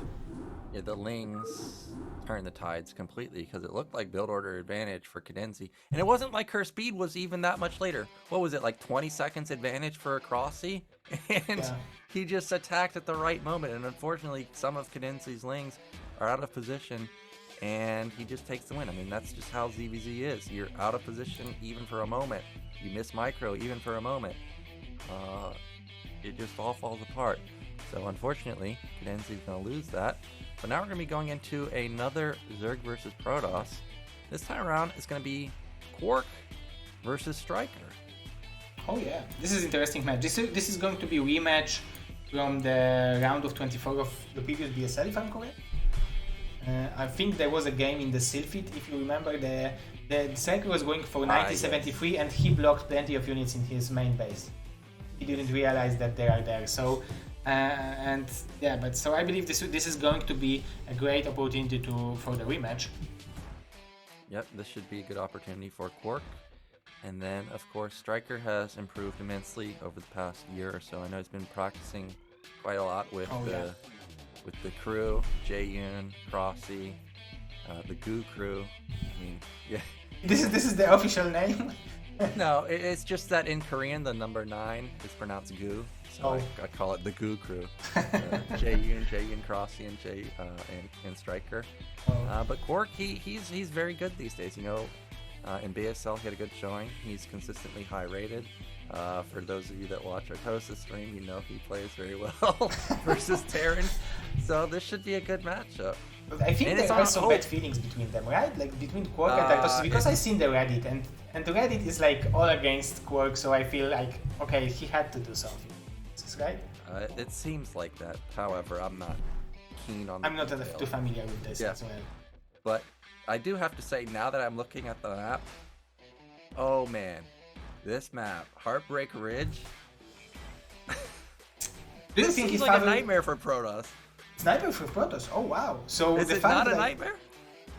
Maybe it is. Like it is at the beginning, but then when the fights are happening, then in the ground, like the uphill and low, like the low ground and high ground, can give you some beneficial trace. So I think if the game will go a little bit longer, then there might be a shot for the Protoss.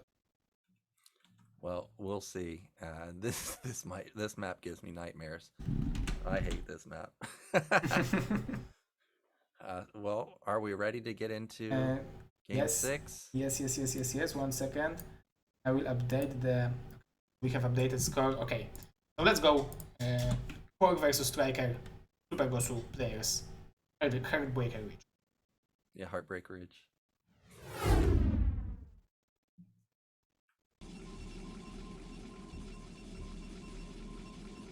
So apparently on this map, the left side is favorable for people. This is what. Yeah, the place where Protoss is, the left side of the Heartbreak Ridge is better than the right side. Apparently, I don't know why. Okay, well, in the favorable position on the left, we've got Kwark, and in the unfavorable position on the right side, we've got StRyKeR. I'll just tell you my experience on this map. There are so many shenanigans that you can do. You can proxy gate. You can build like a pylon forge outside of their base and go for a wall.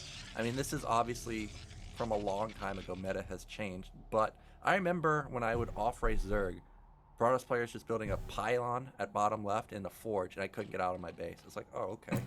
This is great.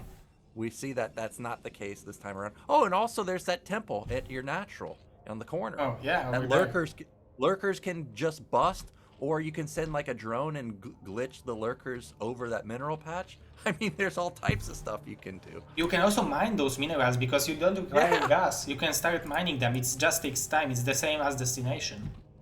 Yeah, there's a whole bunch of stuff that makes it. And then we're not even talking about the attack pass in the center of the map. It's up and down, up and down, up and down. Yeah. I feel like lurkers are just a nightmare to deal with. But of course, it's not easy for Zerg to attack either.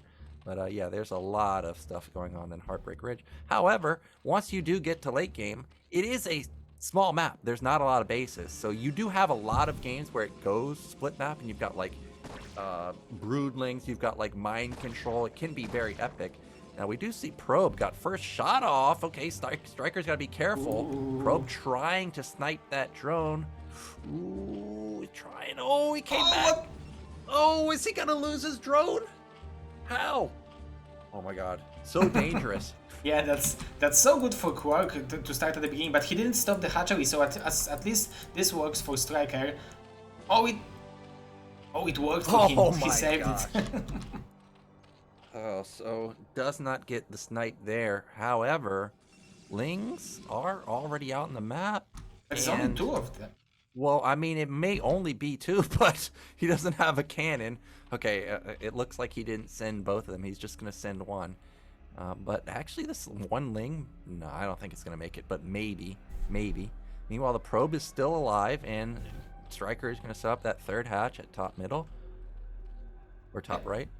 Yeah, and I think the StRyKeR style, because I'm recalling StRyKeR as a player who knows how to play very defensively and consistently, so I think this is pretty good map for his game style where he was securing 3 or 4 bases and start attacking with 150 supply, because that's what we've seen during the ladder tournament, that is from his side.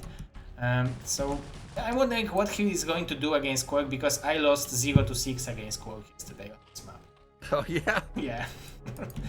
That was so bad. This is a tough map, and Kwark is pretty darn good. But you can see that Kwark is already preparing for potentially shenanigans on that temple because the pylon already was set up there. But at the same time, you can hide some tech there. So we'll see if he wants to do that. Oh, he is doing that. He's hiding the cybernetics timing. Now, I wonder if he'll put anything else hidden up there, or if that's just it. Now, meanwhile, StRyKeR seems to just be doing a typical opener, just lair off of his 3 hatch. Yeah. And I think nowadays the meta of ZVP is like you are going for 5 mutas to prevent zealots from taking from doing too much damage and then switching to the Hydralisks. So it's similar to what Sziky does, and it's similar what pro gamers are doing. And I'm wondering if StRyKeR will go for that, because it feels like this might be pretty good strategy on this map, especially that the minerals are relatively open and the gas over here to harass, and the tech from Kwark is very late. It's in, like the Spire is already started and the Stargate is just starting, so I think it's good for StRyKeR. Yeah, this is a really good Spire timing for StRyKeR. And if we look at the entrance of Kwark, I mean, look how many cannons he would have to build to defend that entrance. I mean, the forge is completely exposed, gateway is exposed, and there's not I don't even see the ability to build mini cannons on the bottom side. So something like a Hydra Bust could have been super deadly. We of course see that that's not happening. It is just going to be typical Spire. There's no gas at the natural for StRyKeR, so it doesn't look like this is going to be mass mutas. And most likely it's just going to be 5 to get that sweet spot where he can just one-shot the probes. Yeah, that's definitely enough at the beginning. Have 5 to force Protoss to make cannons, to spend resources on cannons instead of gateways and zealots and units, and where you are taking for the more hatcheries and bigger eco at the same time. But Citadel cannon, but the Stargate is here. Yeah, that's for a second I thought we had no Stargate, but I see it's at the natural and does have that double gas going. Meanwhile, StRyKeR still no gas just yet. He is just powering really hard. He's almost even in workers. And we're going to have the 5th hatch coming up in just a second. Now, I wonder what Kwark is going to do with this Citadel, because we already saw Dragon, stay on one gateway and go into a timing. And there's the answer. He instantly puts down that Templar Archive. And we may actually see like a Zealot Archon push potentially. Oh, the similar one that Dragon did. Well, it could, because the Templar Archive is quite fast. And I don't think it's going to be double DT. I mean, it could be. But, well, I guess we'll wait and see what he wants to opt into. Meanwhile, Sarah is going to find that Overlord. Okay, there is one DT. So it looks like it's just be one DT into the typical Zealot Templar follow-up. The Dark Templar is always a good to have. Unit good to have, because when Zerg will see that you are leaving. Oh, he killed the Courser. Very nicely done by StRyKeR. Oh my gosh. That's so huge. And now he can move, and he's making 5 mutas right now, so it might be actually the game changer, because I think Kwark doesn't realize that the mutas are coming. So StRyKeR is very good with his micro.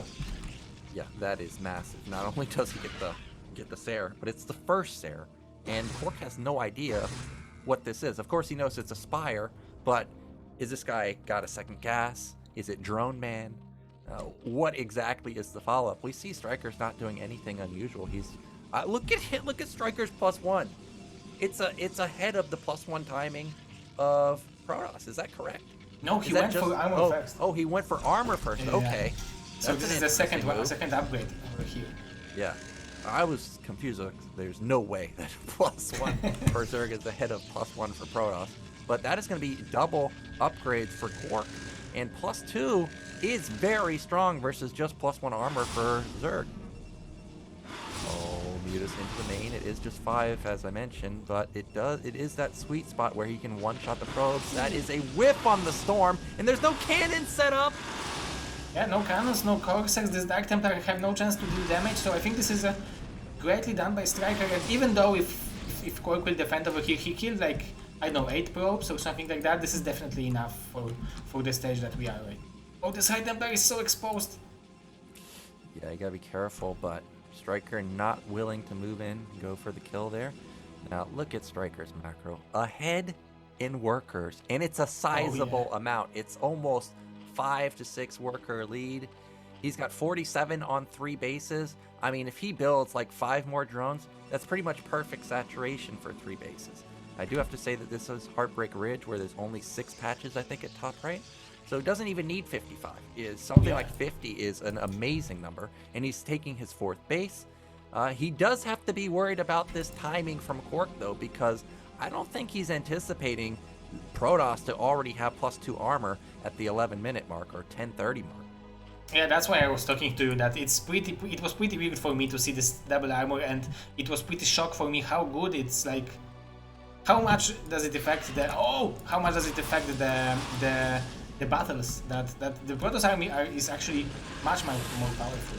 The storms are, I think it's pretty good for StRyKeR that he's like utilizing those storms for 1 muta. It's relatively good for him. Those mutas will not do much right now. Yeah, the mutas already did the damage that they needed to do, and then forcing out storms that aren't going to help during a big engagement in the center of the map is great. And we see that Zerg is now going into lurkers, and I'm trying to see. Okay, robotics is already done for Kwark, or about to finish, so this is a good timing for Kwark. This is pretty much the typical robo timing around the 9-minute mark. So he's going to have observers out in time for this, for these lurkers when they actually end up morphing, and Now I'm getting a bit worried because that's more drones, and we know Kwark is about to attack because his +2 power spike is about to kick in. Yeah, this is going to be so powerful attack.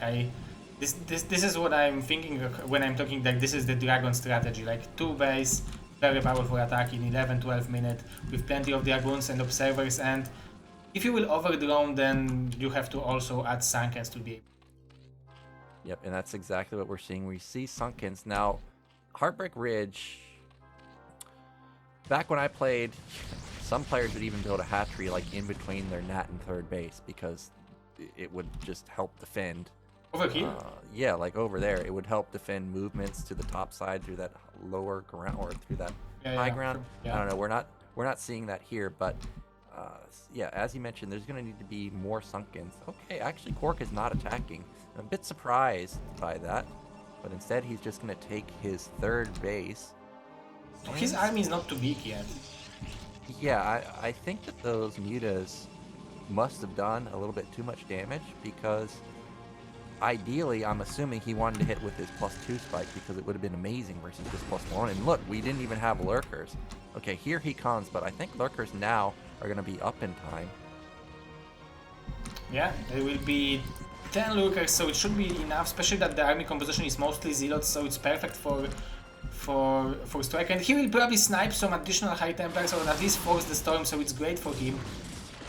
Yeah, he kills a Templar, he loses almost all of his Mutalisk, but StRyKeR's going to get up into position here. And as you mentioned, the Protoss army is not the biggest right now, and that is a lot of lurkers, and that's, I don't even know if he has any more storms. Okay, there's one more, but what are these zealots doing? They're all the way in the back, and now they're going to be funneling up against these lurkers. Actually, those lurkers died pretty darn fast. Holy, those Templars, is he Zeus? He's just got storms non-stop throwing them at him.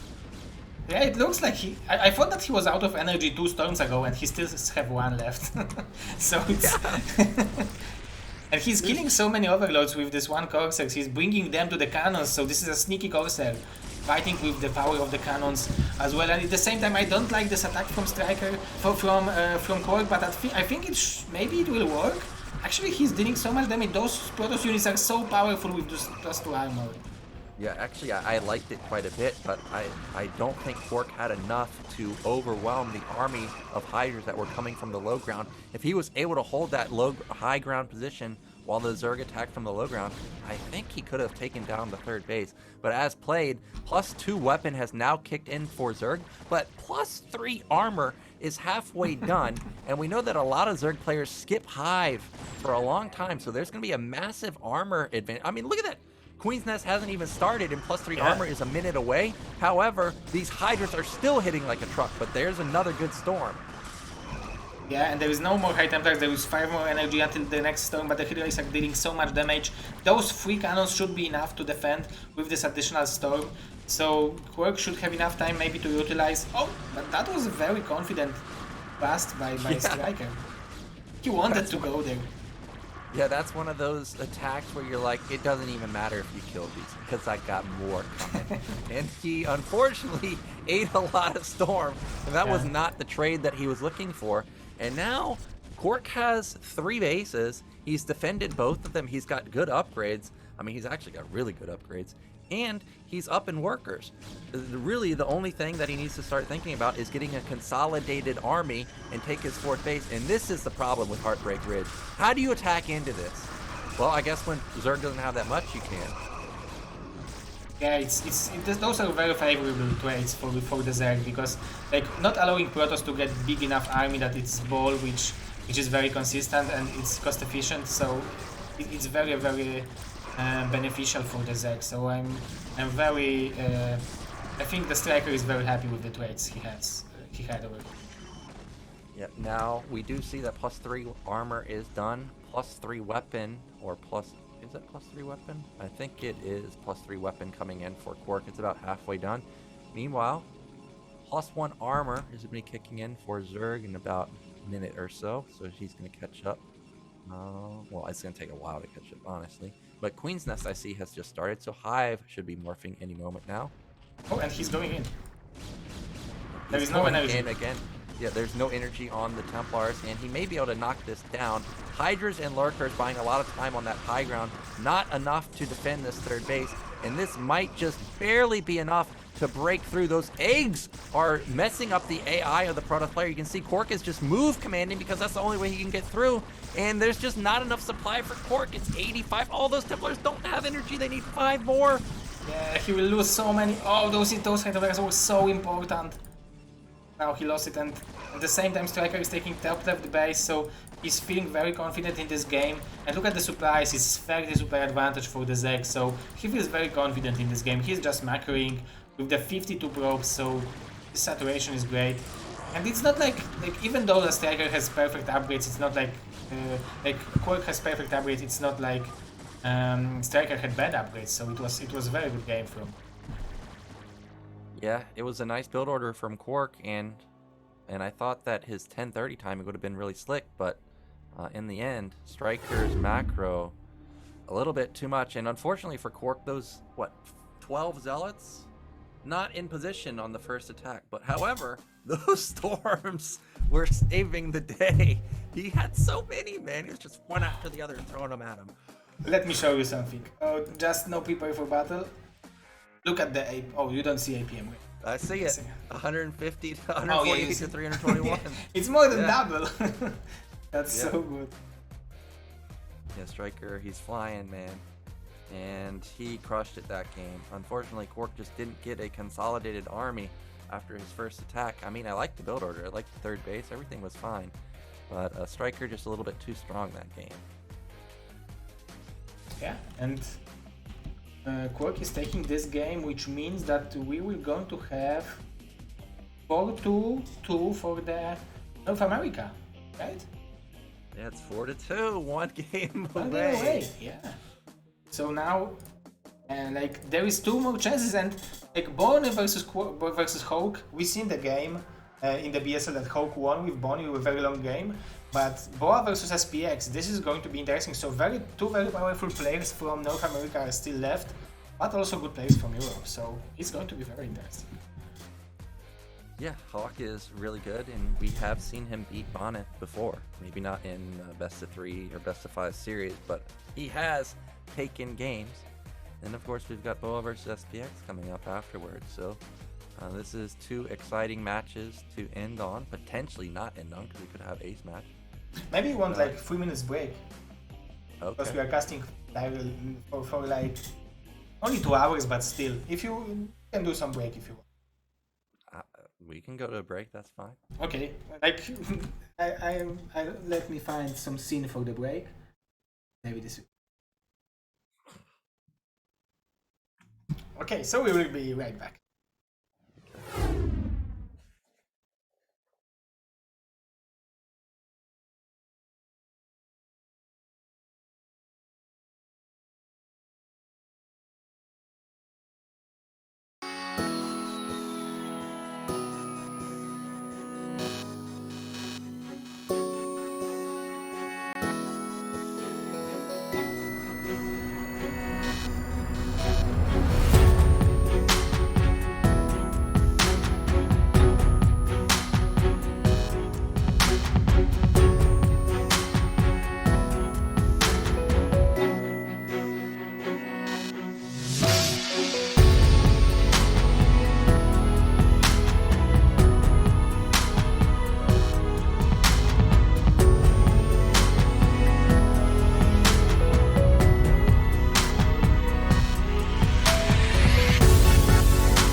secure a victory over Kwark, and that puts America on match point. It's 4-2 right now, but we have two superstars from Europe trying to defend their honor here. And at the very top is Mr. Bonyth, and he's going to be going up against Hawk. But we have seen Hawk take down Bonyth before, so it's not like this is a guaranteed win. This should be a good game, and it is on Aztec, which I'm thinking back. Again, another map where we can have a lot of stuff going on, and I think this is actually a good Zerg map. I think this is a pretty good Zerg map, but actually it's hard for me to say if it benefits one of the races. But I wanted to show you that Boa is actually right now in top 5 of the BSL ranking, 2,448. So he's actually really hardcorely good, and it's pretty funny that during last 12 hours the BSL ranking, because top 3 players are getting seat in the round of 16. So they're fighting for those top 3 players. There was 2 Chinese players over there, but right now they left their the spot and they are fighting with the Crossy was there as well. I don't know where Crossy is. Yeah, his ID is like BSL Get Smacked, I think. Oh no, it's StRyKeR. BSL Cross. Oh, that's StRyKeR. Okay. Yeah, StRyKeR. Because 72 hours before the end, we added all the nicknames to be able to see which nickname has enough games plus the points. Let's get back to the main topic. Yeah, so we've got Hawk versus Bonyth coming up on Aztec. I mean, this has a lot of intricacies too. There's a lot of pathways to attack. There's also that high ground over your natural. I don't think that will. I don't think that comes into play in Protoss versus Zerg, but you can like tank drop there. I mean, you could Templar drop there potentially, but there is a spot to drop. I thought that it's only high ground that you can put guardians. Is that not it? I don't know. We will see that in a second. Actually, maybe I'm misremembering. Maybe I'm thinking about Tau Cross. Maybe that's it. Oh, there is. You are right. There is there. Yeah. I feel like I saw Terra do that because Terra likes to make moves like that often. So that may come into play. We know Bonyth loves to harass. But yeah, this should be exciting. I'm ready because I want to see if NA can do it. I'm ready as well, so let's go.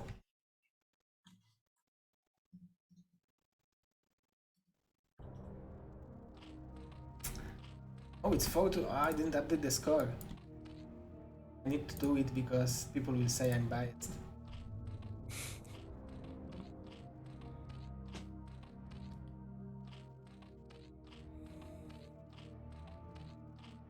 Okay. So we also need the screen for me. Looks like our Hawk has spawned at the mid left position.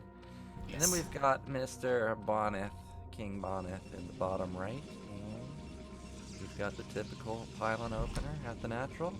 And this is going to be a gateway expand. I mean, we were expecting something like this from Bonyth, but he does always have that pocket build of going for 2 gate or 1 base play, but not going to be the case this time around.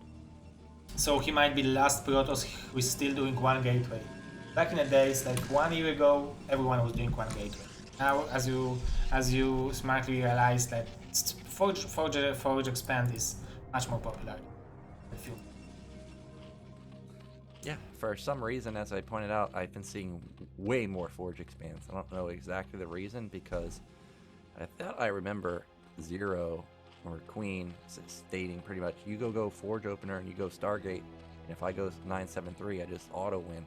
I mean, of course, Protoss players have figured out 973, but felt like Forge kind of just was outdated, but we're seeing a resurgence.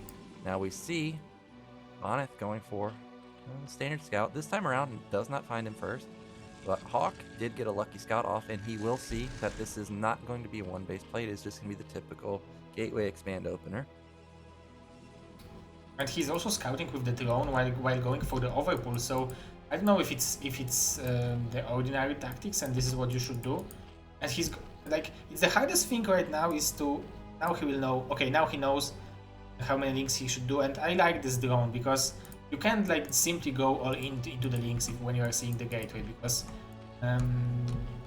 this way you will do what Protoss wants you to do, which is cutting drones, just purely make. Oh, look at this. Hawk only building 4 links. So he is anticipating that he is going to trade favorably versus this Zealot. The Overlord sees that the Zealot was still hanging around, so he knows that he's got a little bit more time. Now, meanwhile, that probe, of course, is a Bonyth probe, which means it's not dying for at least the 4-minute mark. And we see that third hatch is going up at that top left base, and it's not at that mineral only. This base has a gas and it has a high ground, so that's going to be very hard to break. Has 7 mineral buffs, and we have 7. We have 7 as well, so it's relatively standard. And 2 zealots against 6 links. There will be 8 links, so this is a perfect timing from Hawk, and that's really good that he built that extra 2 drones because they had enough like additional minute to start to mining, so to mine minerals. So it was actually very beneficial for him. But it's also very good for Bonyth to keep him alive for such a long time. Oh, but he's it might actually fall, and this would be an anti-timing because Hawk has not built the lair yet. He still would have the option to go into something like a Hydrogen. Now he does have that 100 gas. Oh, he just killed the probe. Now what is he? Okay, he still goes into the lair. I thought we may see the Hydrogen, but not going to be the case. Now, meanwhile, look at this is more. Yeah, this is more of what I was expecting to see from Protoss players after Mini's ASL run, which is the fast cybernetics. But instead, I just see more Forge play. But this time around, it is going to be super mega fast tech from Bonyth. Oh, Super Mega Gosu will be the new nickname for our Super Gosu players. Yeah, it's going to be super mega fast Corsair from Bonyth. Yeah, like we compared to the game we just saw between Kwark and StRyKeR. Remember, StRyKER's Spire started before the Stargate started, and we're about to see this Stargate be like 75% done before the Spire finishes. So Hawk does need to scramble and hide those Overlords because they are going to be sharking around for them. Now another probe comes in, and that is great movement right there with the drone to try and deny entry into the main, but not able to. And he is going to... Oh, I guess he didn't see anything. Where's the Spire placed? I don't see that either. Oh, he hasn't built it. So how he will defend with the Hydra? So maybe this is the special tactics from Crossy, which he played against Dwalt in the latter tournaments when he lost 3-2, but after very close battles, and he won the games with this weird opening with relatively quick layer on 4 hatcheries, and then like the timing attack with the Hydralisk and speed overload before the storms was. So maybe he's looking for something like that. Well, we've got Citadel coming in. It's about halfway done. Meanwhile, Hydrogen with speed has already started, so those Hydras are going to be the way to defend the Corsairs. We see that actually Bonyth is not upgrading +1 on his air, so he's not going to just melt those Overlords if he ends up finding them. Now, he does know that this is a Hydra play, so he's building additional gateways. And he's going to make sure that he does not get overwhelmed in the early stages of the game. Now, I mean, you're the Zerg expert here. Like, this is a 4-hatch play. Like, what are you looking to do with 4-hatch? Oh, actually, this is 5-hatch. It's badly delayed. It's very delayed, the 550. Yeah, it feels delayed. So you are looking to have the overload speed and enough Hydralisks to prevent Protoss from taking the third base, and maybe if it will work to try to contain the Protoss. But this strategy, if he will go for the overload speed, which I think he would want to go for this timing attack, he should start at the time when he's starting the range. It will indicate that he's going for this strategy. So otherwise, like 5 hatchery to prevent Protoss from taking the third base and then going for some additional drones. But we are not seeing the overload speed but the Spire, so maybe it will be some Muta, especially that he's not mining from this.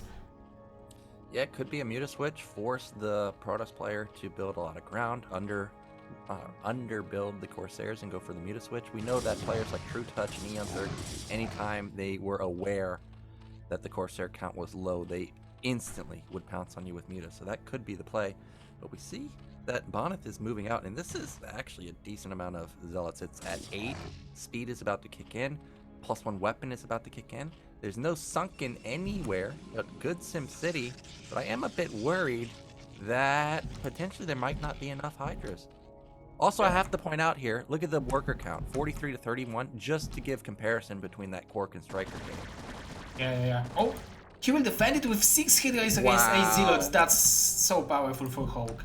He shouldn't defend it, so he should. Yeah, no. He should take much more damage. So it's definitely very good for the. Yeah. So now, okay, this is where we might start seeing. This is good for gameplay fall apart. Okay, actually not. The SimCity is great. He only loses 1 Overlord there. And meanwhile, okay, he's going to lose a lot of Lings. And sure, the Lings aren't the greatest versus +1 Zealots, but they do buy time and soak up hits when comboed with the Hydras. And that is a lot of gateways coming down. It's going to be 7 or so. And here comes round 2, but just not feeling confident enough to attack into that natural. And only 3 coursers, which means that it will be relatively easy to scout them, to intercept them with the scourges. So when Hawk will see that, we know that he's capable of playing Mutas. So I'm a little bit. Oh, and Bonnie lost 1 courser for free, I think. So yeah. Well, somebody's got to get David Kim on the line, because I just saw Zerg go from 29 drones up to 42 in about 30 seconds. That should not happen. And Scourge connect and kill a single Corsair. And that means that Protoss is going to have to respect the potential that this could be a Muta switch. And we see that it is a Muta switch. Yeah. So these Templars do need to be careful. We see that 5 are tucked away behind those cannons for now. And Bon is already adding cannons in the mineral line. So he understands that good Zergs in these situations are switching to Mutas, and he's considering Hawk as a good Zerg, and he's respecting the possibility of Muta risk. So that's a good reaction. I would like to see maybe a couple more drones in here for Hawk, but overall his situation is looking better and better. Even looking at the supplies, it's 100 to 85, which is very, very healthy for him. Yeah, and his +1, oh, he almost catches that Corsair. Oh, how Bonyth saves this Corsair, I have no idea. 1 connects. Oh, it's that 1 hit. Oh, he wants it so bad, but not able to get it. He at least baits out a storm, so that's nicely done. But yeah, supplies are dangerously close. Workers are now super dangerously close. And Lurker's going to be coming out on the field. And also, +1 weapon is almost lined up with the +1 armor. So unlike in the Heartbreak Ridge game, there's not going to be a massive armor advantage for Protoss. And he forced 5 cannons from Bonnie by those 5 Mutas, and they are still at red. So it's so good to make a switch like that. And he's also forcing the Corsairs, additional Corsairs, while expanding at the same time. So the game is looking better and better for Hawk. And 52 drones already. Yeah, this is a really good situation for Hawk right now. That DT may have been spotted by the Mutas, maybe not though. It's hard to, of course, see that blur while you're out on the map. But 125 now to 120 supply. Hawk is getting his 4th base up. Meanwhile, Bonyth is starting to take his own 3rd base, but this is just a mineral only. And of course, that's not the ideal base for the Protoss. Ooh, he sacks some Mutas to catch a couple of Corsairs, but I don't know if that was worth. And I also don't know. High Templar as well. Oh, he got 1 to High Templar, so that's not bad. Yeah, maybe he expected that Bonnie will make a suicide storm. Because sometimes when you are clicking on the Mutas, you can do it by accident. Oh, the speed for the Overlord is just finishing. And now it's the biggest question: how you will make additional bases as a Zerg, because it's so hard to take. Maybe this base is relatively easy to take, but taking any other bases is really hard. This is so much Zerg right now. Okay, remember we saw Kwark have infinite storms. That's 2 great storms. Getting a lot of the Hydras and a couple of Lurkers. Holy smokes, that might have been the best storm ever. He's doing a lot of work in the center of the map. It's going to get blown up, but he got a lot of swipes off. But despite those hits, look at Hawk's supply. It's still even. His production is great. He's producing from 7 hatcheries. His drone number is great, so he'll probably add the 8 hatcheries soon. Bonnie is taking only mineral only, so losing expensive units like High Templars. We still have 2 of them, but sniping, very nicely sniping by Hawk. Only one High Templar left. And so now this battle should be better and better for Hawk if Bonnie will not reinforce. Yeah, and look at this. Bonyth actually missed his +2 armor timing, and Zerg is going to have a +2 weapon advantage for just a few seconds. Second Forge is coming up for Bonyth. 6 And yeah, it's just so many Hydras for Hawk. He's got 52 drones on 4 bases. The only thing that he's lacking right now is that hive tech. Everything else, he's crushing it. And Bonyth is moving out for another attack. But remember, he used up the majority of his storms. There's only 1 Templar there. Yeah, and he's not storming. Like right now, this storm is very good, but the number of Hydras is overwhelming. That's so many. Oh, but this is the second powerful storm. I don't know why Hawk wants to fight in this very open, but maybe it's actually good for him because he can fly. Yeah, he's still got a good arc with those lurkers in the back, but those Protoss units are pretty fragile. He's taking a lot of hits on the goons. Oh, wow. He's taking another base. That is a high ground base. So that's, of course, going to be very hard to beat, or to break, I mean. Zealot moving across the map, trying to get a bit of scouting. But Hawk, he's just continuing to build non-stop Hydra Lurker on Lair. He even has another hatchery coming up. I think that puts him at 8 hatches. So insane production. Yeah, 8 hatcheries and enough drones. Like maybe a couple more drones in the mineral only would be good, but still his macro is insane, and he's building like 12, 16, 8, 6 Hydralis at the time. So these are the huge numbers. Those Hydralis will have +2 weapon upgrades soon. And as you said, the armor was very delayed, so Bonyth will have the upgrades deficit. Oh my gosh, this is such a huge army for Hawk, and +2 is moments from kicking in. And he has unburrowed everything, and he's going for it. There's not that many storms available. Templar gets sniped at the back, and there's an isolated Templar there too. This is just so much Zerg. We haven't seen a single storm go off. Oh my gosh, that's a good storm, but there's just so much Zerg. So many Hydras. One more storm left only for Bonyth, but there is plenty of Zergs left. So I think this is definitely very favorable for the Zerg. He will probably return on top of the cliff. He's trying to fight as hard as he can, but the Zerg is so powerful. Hawk is executing this perfectly. Very nice attack. It is so hard to move so many Zerg units, and he was able to do it perfectly. Yeah, and look at supplies now. It's 123 for Hawk for just 90. Now it is high ground, but unfortunately, there's no Templars. Look how clumped these units are, but he can't cast a single storm. And to try and save this, Bonyth is going to have to run through a lurker field. Is Hawk going to secure the North American win? I think this is done. Yeah. There's just no AoE. Even the mutas are left. Yeah. Yeah, there's a few mutas left. There's no Sares. Oh, okay. He's going to go for some shuttle harassment. But Zero, how does he shuttle harass when Zerg has a line of units throughout the center of the map? Like, the shuttle can't go anywhere. Yeah, this like he probably won't, yeah, he's doing the best he can do, like by flying with the close to the corner of the map, but still Hawk will realize that it's over here, so he will react. And it's only 4 Zealots. It's not like it's Dark Templars, which will very quickly kill everything. So it's very powerful position for the Zerg, and I don't see a way for Bonyth to come back, especially with this army composition. It's mostly Zealots, so the supplies are not looking that bad, but the only pure Zealots are not too powerful against this army composition from the side. Well, this is always the point in the game where I get very worried for Protoss, and that is the 17-minute mark, because that's when we start mining out bases, and that means that all Hawk has to do is pretty much not die in the next 2 minutes, and he's going to have 3 or 4 base Zerg versus just 1 base mining. You already saw him preemptively pull the drones in his main, and this entire Protoss army is going to get picked off. The Templars too! The Zealots and Goons might be able to run away, but all of the expensive units die.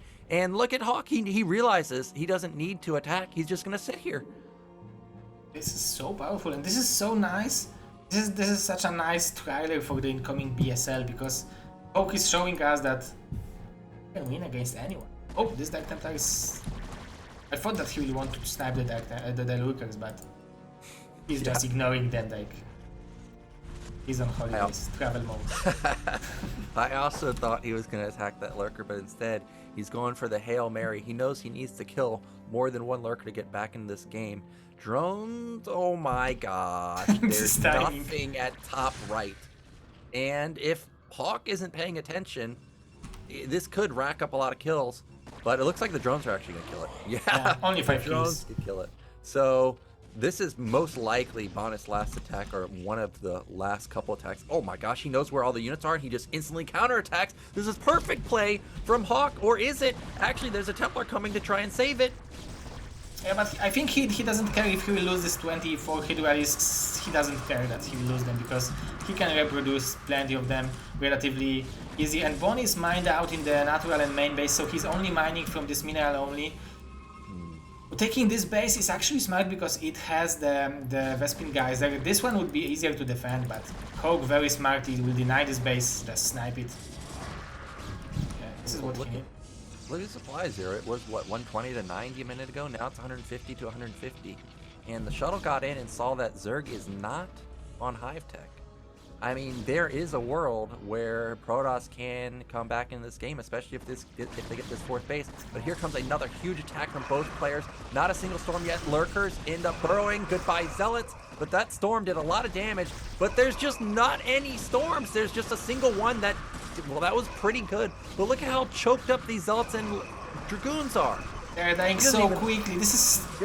Yeah, this is too cheap army from Protoss. It's the Dragons are doing too much damage, but the Zealots are dying too quickly. And if there would be like 4 more storms, probably the battle would end up a little bit different. But with this army composition, I think it's very good for Hawk. Oh, the storm! There will be one more storm. One more storm. But there is no ops. Yeah, there's no ops. There's no Zealots, and those Lurkers get off some big shots onto the goons. And I forgot that the Aztec mineral only is like a 750 mineral base. Like, he's almost mined out there already, and he just got it like a couple minutes ago. So Bonyth is about to be mined out completely in like 2 minutes. Even a minute, maybe. He's already mined out in his main as Nat. This is it. Yeah, he still has some cash, but income from Hawk. He's still mining from 4 bases, and he's taking the 5th one. So it's not like he's all inning to deal damage to Bonyth. He's playing the normal macro game. And what was the biggest mistake of Bonyth? Like, because at some point Hawk just crushed him, right? I think he was too far out in the map. If he had been back between the 3rd and 4th base, going back and forth and try and get an engagement on the bridge, he wouldn't have had to deal with such a huge flank. I mean, that's my personal opinion. So not fighting here, but fighting here. Yeah, fight there. I think that's the best angle. And like, of course, you could get backstabbed at your natural, but you have to remember, this is Aztec. They come up a small ramp. It takes a long time to get all those units up. So I think Bonyth just a little bit overextended in the center of the map, and Hawk had a good trade, and that's kind of just how it goes sometimes. Yeah, this is probably the last attempt of Bonyth to take this expansion, but I don't see that happening. He's buying some time with those Zealots. He killed the hatchery, but 150 to 100. I don't think Hawk is a Zeg that he will let even Bonyth to win the game. Yeah, Hawk knows his position, and this is still Lairman, by the way. I don't think we've seen a single Hive. I mean, like, if there was some world where Bonyth had a 4th base up, I think he could still win this game because, well, yeah, of course he would need a little bit more supply, but here comes probably the last-ditch attempt to try and take this 4th base. There's just not enough. The Hydras are too powerful. There's a lot of storm coming in, but now all the Zealots are gone. Yeah, there is only few Dragons left, and there is plenty of Hydras left, especially that he's producing. Look at that, there is additional chunk of the Hydras over here, so even though that Bonyth is trying to fight as hard as is possible, Hawk macro is just too good, and those Lurkers are dealing so much damage, and this is GG from Bonyth, so congratulations to Team America, to Team North America. Yeah, Hawk did it. He sealed the victory for Team NA. And it was up against arguably their best player, right? Like, you can argue it's either Bonyth or Dwalt. That's the best. Yeah, it's 100%. So nicely done from Hawk there. And he crushed it, man. Like, there wasn't any... Well, we have to say, the fact that he survived the 8 Zealot attack with 6 Hydras... Oh yeah, that was the moment where Bonyth should have been damaged. Yeah. Yes. But other than that, he played very well. Oh yeah, I forgot about it, but... Yeah, but there was a cliff. Maybe if Bonyth will decide to attack, maybe he would drone tail, catch the Zealots for free or something like that. Anything could happen, but yeah, definitely there were some moments that it could have ended up differently. But Hawk played brilliantly, and he deserved to win. That's the end of it. And even though it's already is the victory for the North America, we still will going to have the match between SPX and Boa. Yeah, so SPX is going to try and give some honor back to Europe here. Even though they can't win the continental battle, you can at least make it as close as possible at what, 5-3? Because this is 8 players. It's not like a 9 versus 9 scenario. It's only ace match if it ends up being tied. So SPX versus Boa, what are your thoughts on this match? So normally I would say that Boa is a favorite, but SPX beat me 4 times on ladder yesterday, and, and he's really good. And also Bonyth told me that he's practicing a lot and he's in really good shape. So I think when SPX is playing, he's in a good shape. So I'm still thinking that Boa is a favorite, but I would say that SPX definitely has a shot. I would say that it's 60-40. Yeah. Well, that's good to hear that SPX is practicing, because he is a very good Terran, and when I play him on ladder, he's quite aggressive. And actually, in a lot of games that we see Boa lose, it's because Terran starts getting hyper aggressive with vultures or drops or something like that, and that's kind of what SPX likes to go for. So I think SPX could definitely win here. But Boa, when nothing goes wrong, I don't know if you can beat this guy. Like, this guy is really good at Protoss, especially PvT.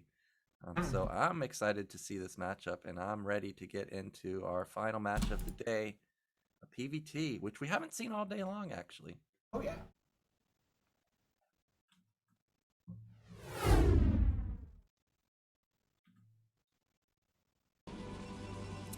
Okay, in the top right are green Protoss, representing NA. It is Boa.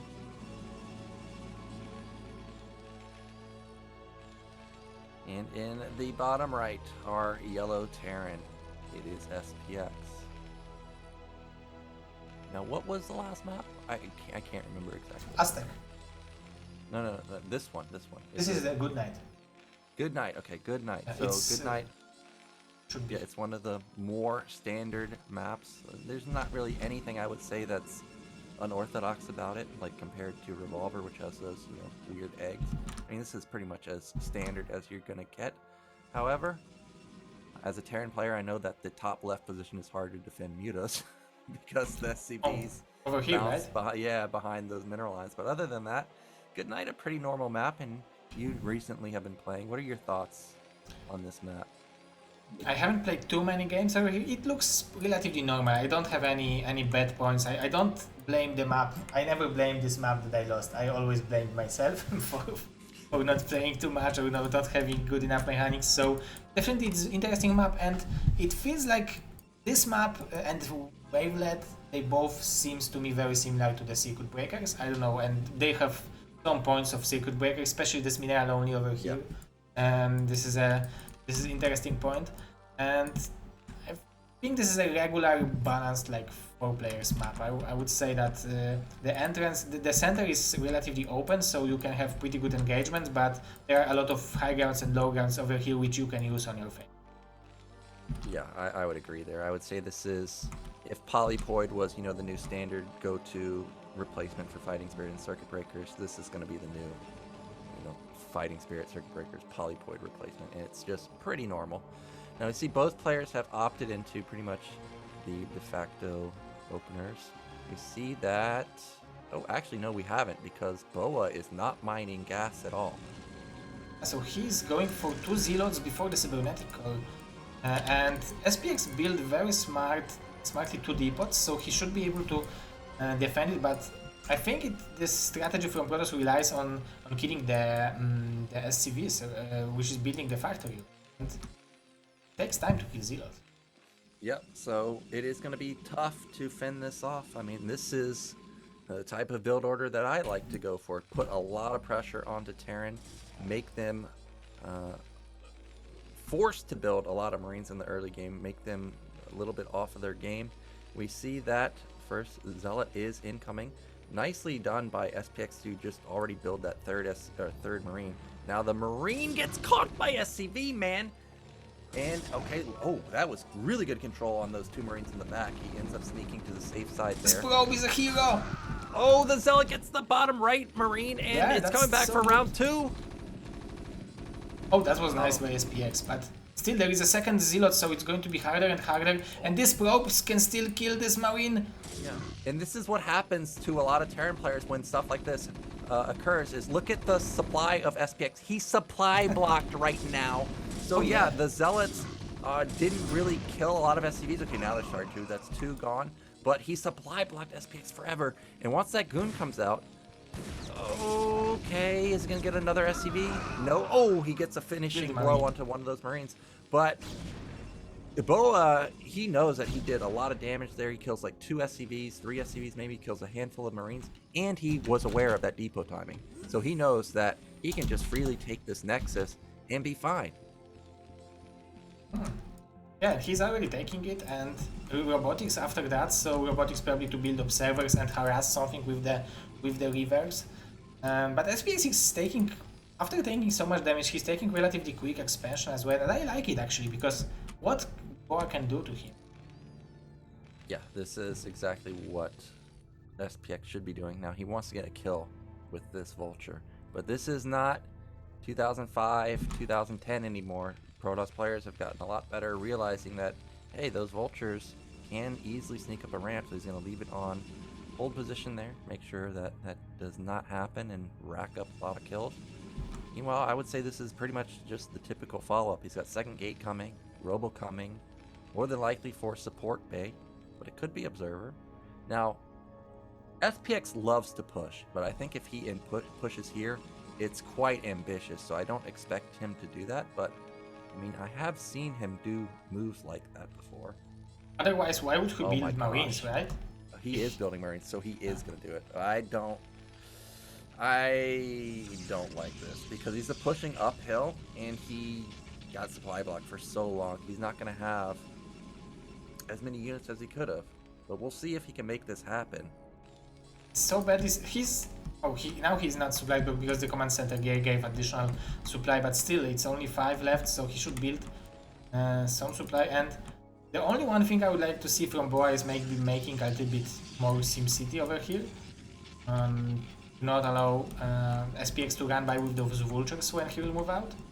And we don't see the reavers. Oh, now he decided to go for the observer to scout probably. Yep, observer into support bay, so this is the more cautious opener. And we do have double add-ons, so he may be waiting for like 4 tanks in this scenario. A lot of times you see players go into a 5-tank push, but this time around it is just going to be potentially 4. However, you have to say that because he's waiting for so many tanks, that Reaver is going to come out. But I mean, even if he was to go right now, look how many goons Protoss has. It was like 7 goons. I don't think he would win the fight anyway, so I think it's smart to just wait. I am a little bit surprised, though, that he built so many Marines and they're just sitting there. Yeah, those Marines, like for example, 4 of those Marines could have been additional factory. So I don't know. Maybe maybe he will have a chance to kill the shuttle with it, and there will be no possibility of a bomb or something like that. Whoa. Okay. It's a good scouting. Yeah, the observer sees everything. Saw the Marine count, saw the double factory, saw that tanks are just sitting in the main. That's an interesting, cute spot with the tank, and I imagine there's a turret under there. But this should be siege mode. Yeah, siege mode has started, and I guess he's just going to wait for even more tanks to move out. But as I mentioned, I mean, Reaver's going to be out any moment now. Okay, this is it. He's going to move out with 6 tanks, 6 Marines, 2 Vultures. This is actually a pretty strong attack, but we have to remember that he's going to be attacking uphill, potentially. But yeah, this incoming attack looks surprisingly strong. I'm surprised at how strong it looks relative to what Protoss has. 6 tanks. It's perfect timing because there is no speed with the shuttle. Yeah, no speed. And only 2 gates. Man, Boa saw that this guy is definitely going for a timing, and he decided that he doesn't need gateways. This is a big mistake. Those Protoss players. Well, we'll see if it was a mistake, right? This is just my Terran opinion here. Yeah. Why thinking, oh wow, I didn't even realize you can build turrets and push through the center of the map, but apparently you can. And using this high ground is very smart. Yeah, oh, those tanks are so far forward. The shuttle gets blasted pretty quickly, but look at that Reaver shot. Kills all the Marines. However, there's still tanks and vultures in the back line, but there's just so many goons left over. And what looked like to be a strong attack from SPX just gets absolutely bamboozled. Yeah, he crashed him. He crashed him very nicely. I think SPX was missing the... Oh, it was so close for these mines to detonate. He was missing the siege mode on those 3 tanks. If he would siege mode that, the Marines very smartly target fired the shuttle, so it was nice. And this shuttle is playing with fire. When TT1 is watching right now on this shuttle, he's like, take care, brother! Yeah, he is. Oh my gosh, well, he's got his eyes set, I guess, on those tanks. Does he know that they're just sitting there? No, he's going to wait for the observer. But if he was to unload that Reaver in between those 2 tanks, it'd be 2 free tanks for him. Oh, now, yeah. Meanwhile, behind this, Protoss doing Protoss things, just going to take that 3rd Nexus, and he is in a great position right now. Oh, actually, I think we've got a flood of factories at the bottom side of SPX's base. Holy moly, he's up into 6 fact. But this is what you need to do right now, right? When you... Like, he can't invest into the additional expansion, probably, so maybe he wants to like go for it and try to keep on with the pressure. But it looks like the only thing I'm missing from Boa is some additional tech, because the only thing he did is the speed for the zealots, and no Stargate, no Arbiter, no carriers yet. So this might be a shot for SPX. SPX could potentially win with the lack of AoE, but generally this is what you should do versus an incoming push. You simply just build like 10 gate, get a lot of goons, a lot of zealots. Don't even need shuttles really, but Storm combo also is great. And SPX, he's aware that he needs to make something happen pretty soon, because if the 3rd base gets up and 10 gates kicks in, that should easily beat 6 factories. And right now, it's only 6 gate, and the tank count is still pretty darn high at 6. Yeah, there is still some few seconds left until the speed for the zealots will be done, and this is a perfect moment to set up this contain on top of Boa base, and it will be much harder for him to engage against this army, especially with those turrets, which will block the observers to see the mines, and the shuttles. The shuttles will have a one shot to do the mines, to do the unload on top of the mines. Okay, here we go. Oh, he needs to be careful! One Reaver died. One Reaver died, one shuttle, or both shuttles die, all the shuttle units die, but okay, those zealots don't act. Oh, do they get in? The tanks are trying to focus down these goons, but they're actually shooting the single zealot. And the goons, oh, they're moving so close to the mines. Big mine hit takes out a lot of the goons, but there's just not enough left over for Terran, and Boa busts through again. And again, it's very good for Protoss to lower the number of tanks. It will be how many? 2 tanks, 3 tanks left for SPX only. So Boa should be happy with the outcome of this battle. Yeah, but behind this, Boa was floating a decent amount of money. He's now going to start putting down his 7th, 8th, 9th gateway. But if that had gone a little bit more favorably, or gone a little bit better for SPX, the lack of gateways really could have come back to bite Boa. But as played, he's in a fine position, still up 100 supply to 75. But yeah, SPX is pretty much just super mega all in. I don't even know if he has an armory with this or what his follow-up is going to be. Yeah, there's just nothing. It's just 6 fact, Hail Mary, go for it. And so far, it's not working. I'm shocked that the supplies are so close after two lost battles, 2 lost engagements from the SPX. So I believe he will have a fair shot with it. But there will be storms, I will.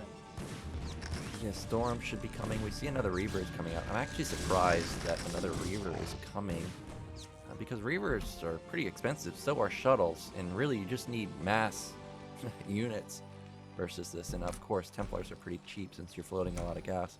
But we'll see if he can get some better shuttle play versus this next attack.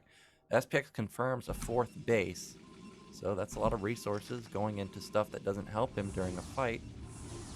Oh, this is powerful shuttle. Yeah, and we'll see where he goes this time. It looks like he's just going to go to the main, maybe. Oh, he sees SPX moving out again. So this is something like 8, 9 tanks trying to move into position again. Here comes Protoss, making sure that that doesn't happen now. This is not the fight Protoss wants to take. I don't know if he has Storm just yet. The Templar dies. That's huge. And the Reaver Oh, dies. this mine was so powerful. He killed all the High Templars. Yeah, This he is killed so all the good. Templars. This was like about as good of a trade as you're possibly going to get as supplies. SPX. He's attacking uphill. Oh, is there just still too much Protoss? There's just still barely too much Protoss. But I like those close engagements. Like, you're not Yeah. seeing that too much. Oh, that was a nice harassment from SPX. He killed some probes. Yeah, he killed some probes, and there's an open natural. Oh, look at that unload. You are not coming in here, sir. The shuttle dog. Well, supplies are still manageable for Terran right now. It's 115 to 80, not getting blown out of the water just yet. The 4th base has not kicked in. Upgrades. 1-0 for the Protoss will kick in, so he will have an upgrade advantage in a second. Oh, +1 weapon started for SPX somewhere. Okay, so he is going to actually trying to go into upgrades, potentially. Again, trying to move into position on the high this will be ground, good but for the Bob. Protoss caught him before he could siege up, and this is not the engagement that SPX was looking for. Good storm onto 3 of the tanks, and the army gets evaporated. Crushed. He got crushed. He got obliterated right there, but okay, well, those mines that were laid in the early stages of the game are going to come back and help SPX quite a bit. All the zealots die. Goon's going to try and bully their way through, takes down one of the tanks, maybe. This mine. Oh, goodbye. But Boy is mining from 4 bases, and Yeah. so he should overwhelm him, but somehow those battles looks relatively close. Yeah, but I mean, supplies are now there's starting to be a big gap. 75 to 125. Most of the supplies in vultures, which means really Terran's army is not strong at all. And a bit of a miss rally right there with the Goliath. If SPX would have upgrades, it would be still an winnable position, right? If it would be like 2-1 Terran army. No high tech from the Protoss, so actually the gateway unit. But Yeah, if he had 2-1 and he's completely changed up his style where he's just trying to camp the game out, then yeah, I think he could come back, but I don't know about constantly attacking. We did see a shuttle attempt at the natural, no storm even in that shuttle, but still forced out an SCV pull. And I would say this is probably the last attack because there's You know just no what? tanks. I'm hyping this style from the. Yeah, This is okay, very okay. aggressive. Okay, This is let's very hear it, aggressive. Yeah, it's very aggressive. Let's see if he can actually bulldoze this 3rd and 4th base. This was an aggressive 4th base. Hey, the shuttle scouted that, so now he knows what's going on, and this will be the perfect position for SPX. He's We on have high tanks. ground. He's on. I mean, this is a good position for SPX. He's on high ground. He's got mines everywhere. Gotta be careful about those mines, though. Okay, a single Goliath being annoying, dealing with that shuttle. The mine gets connection onto the tanks, and here comes Protoss. It's just simply not enough enough tanks. not enough Terran. Yeah, there's not enough tanks. There's just no DPS to kill the goons. But SPX is still fighting. Those vultures are very annoying, but yeah, Boy is just having too good economy. Yeah, it's just too many bases. The trades have not been in favor of SPX the whole game. He's below 50 supply, and we actually missed a storm drop. He went from 39 pro SCVs down to 23. GG gets called. That means Boa is going to win our last game of the day, and that means that it is a 6-2 victory for NA. Wow, like Europe got crushed. It's even bigger victory than the previous time, right? Yeah, previous time it was 5-4. So for Really BSL20, close. for BSL20 it will be probably 8-2 or something like that. Yeah, could be. Every Could be. 7 seasons there is continent. And this time North America won again, so congratulations. This is very well deserved. Yeah, NA played well. I mean, Europe played well too, but just today was NA's day. Like, StRyKeR and Hawk, they macroed ridiculously. Like Hawk taking out obviously one of the best two on Europe's lineup. I mean, it was just impeccable play from Hawk. I think that was the game of the day for me, just in terms of sheer raw power. Yeah, for me it was also one of the best games, definitely. Like Dwalt versus TT1 had potential to be good, but this unlucky shuttle. But Yeah. this was so bad. And 2 versus 2 was actually very interesting. It was 2 High Templars away from having 40-minute game. Probably. Yeah, that was setting up to be a wild game. I don't think I've ever seen a 2v2 like that, especially not rushing Storm and Maelstrom. I mean, that's wild. But I think that's it, right? Yeah. Today's match. This is it. We will going to see the ladder, because the ladder ends in 4 hours and 50. Oh, okay. So actually the ladder we will see right now is probably going to be one of the lastest update of the ladder. So Dwalt, Pretty Girl, and Dandy will have a seed to round of 16. That's maybe because I'm pretty sure that Bonnie, Mihu, and Boa and the Gypsy, Sziky, everyone are playing hardcore seed.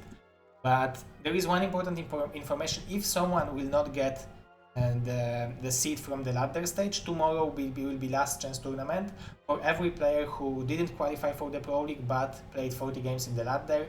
There is free seats in the Pro League to win tomorrow, 6:30 p.m. So this is for those people who don't have enough time to play 200 games maybe in the ladder to qualify. So they just need to play 40 games and come tomorrow and prove their skill. Okay, so you guys out there, you want to make it into Pro League, you got to show up tomorrow and prove that you're worthy of getting in there. Might make it. Never know. Okay, so let's thank to our sponsors. It's going to be Mr.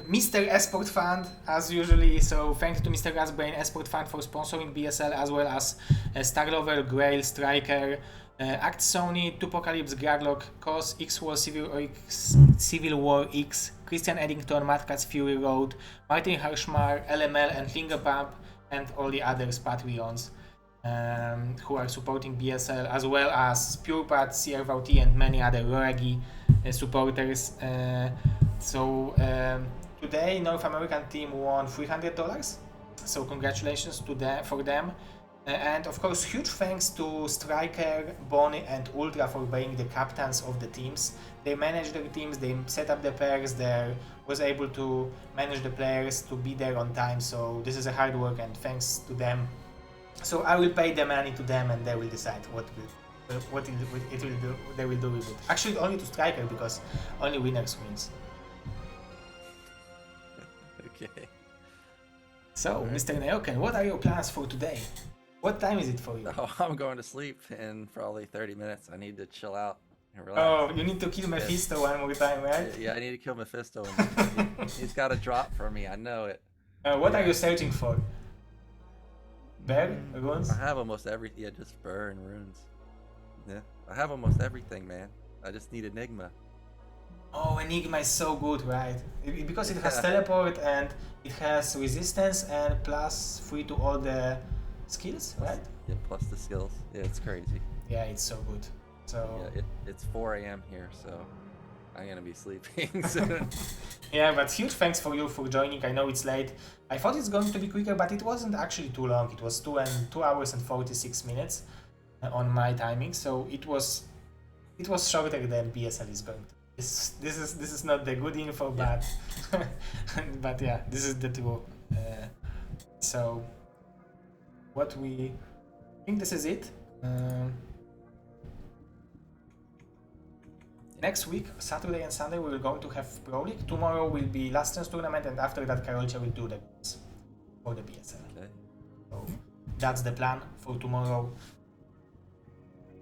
This is it, Mr. Nyoken. Do you have anything to say to our audience, to our viewers? Maybe they should follow you somewhere.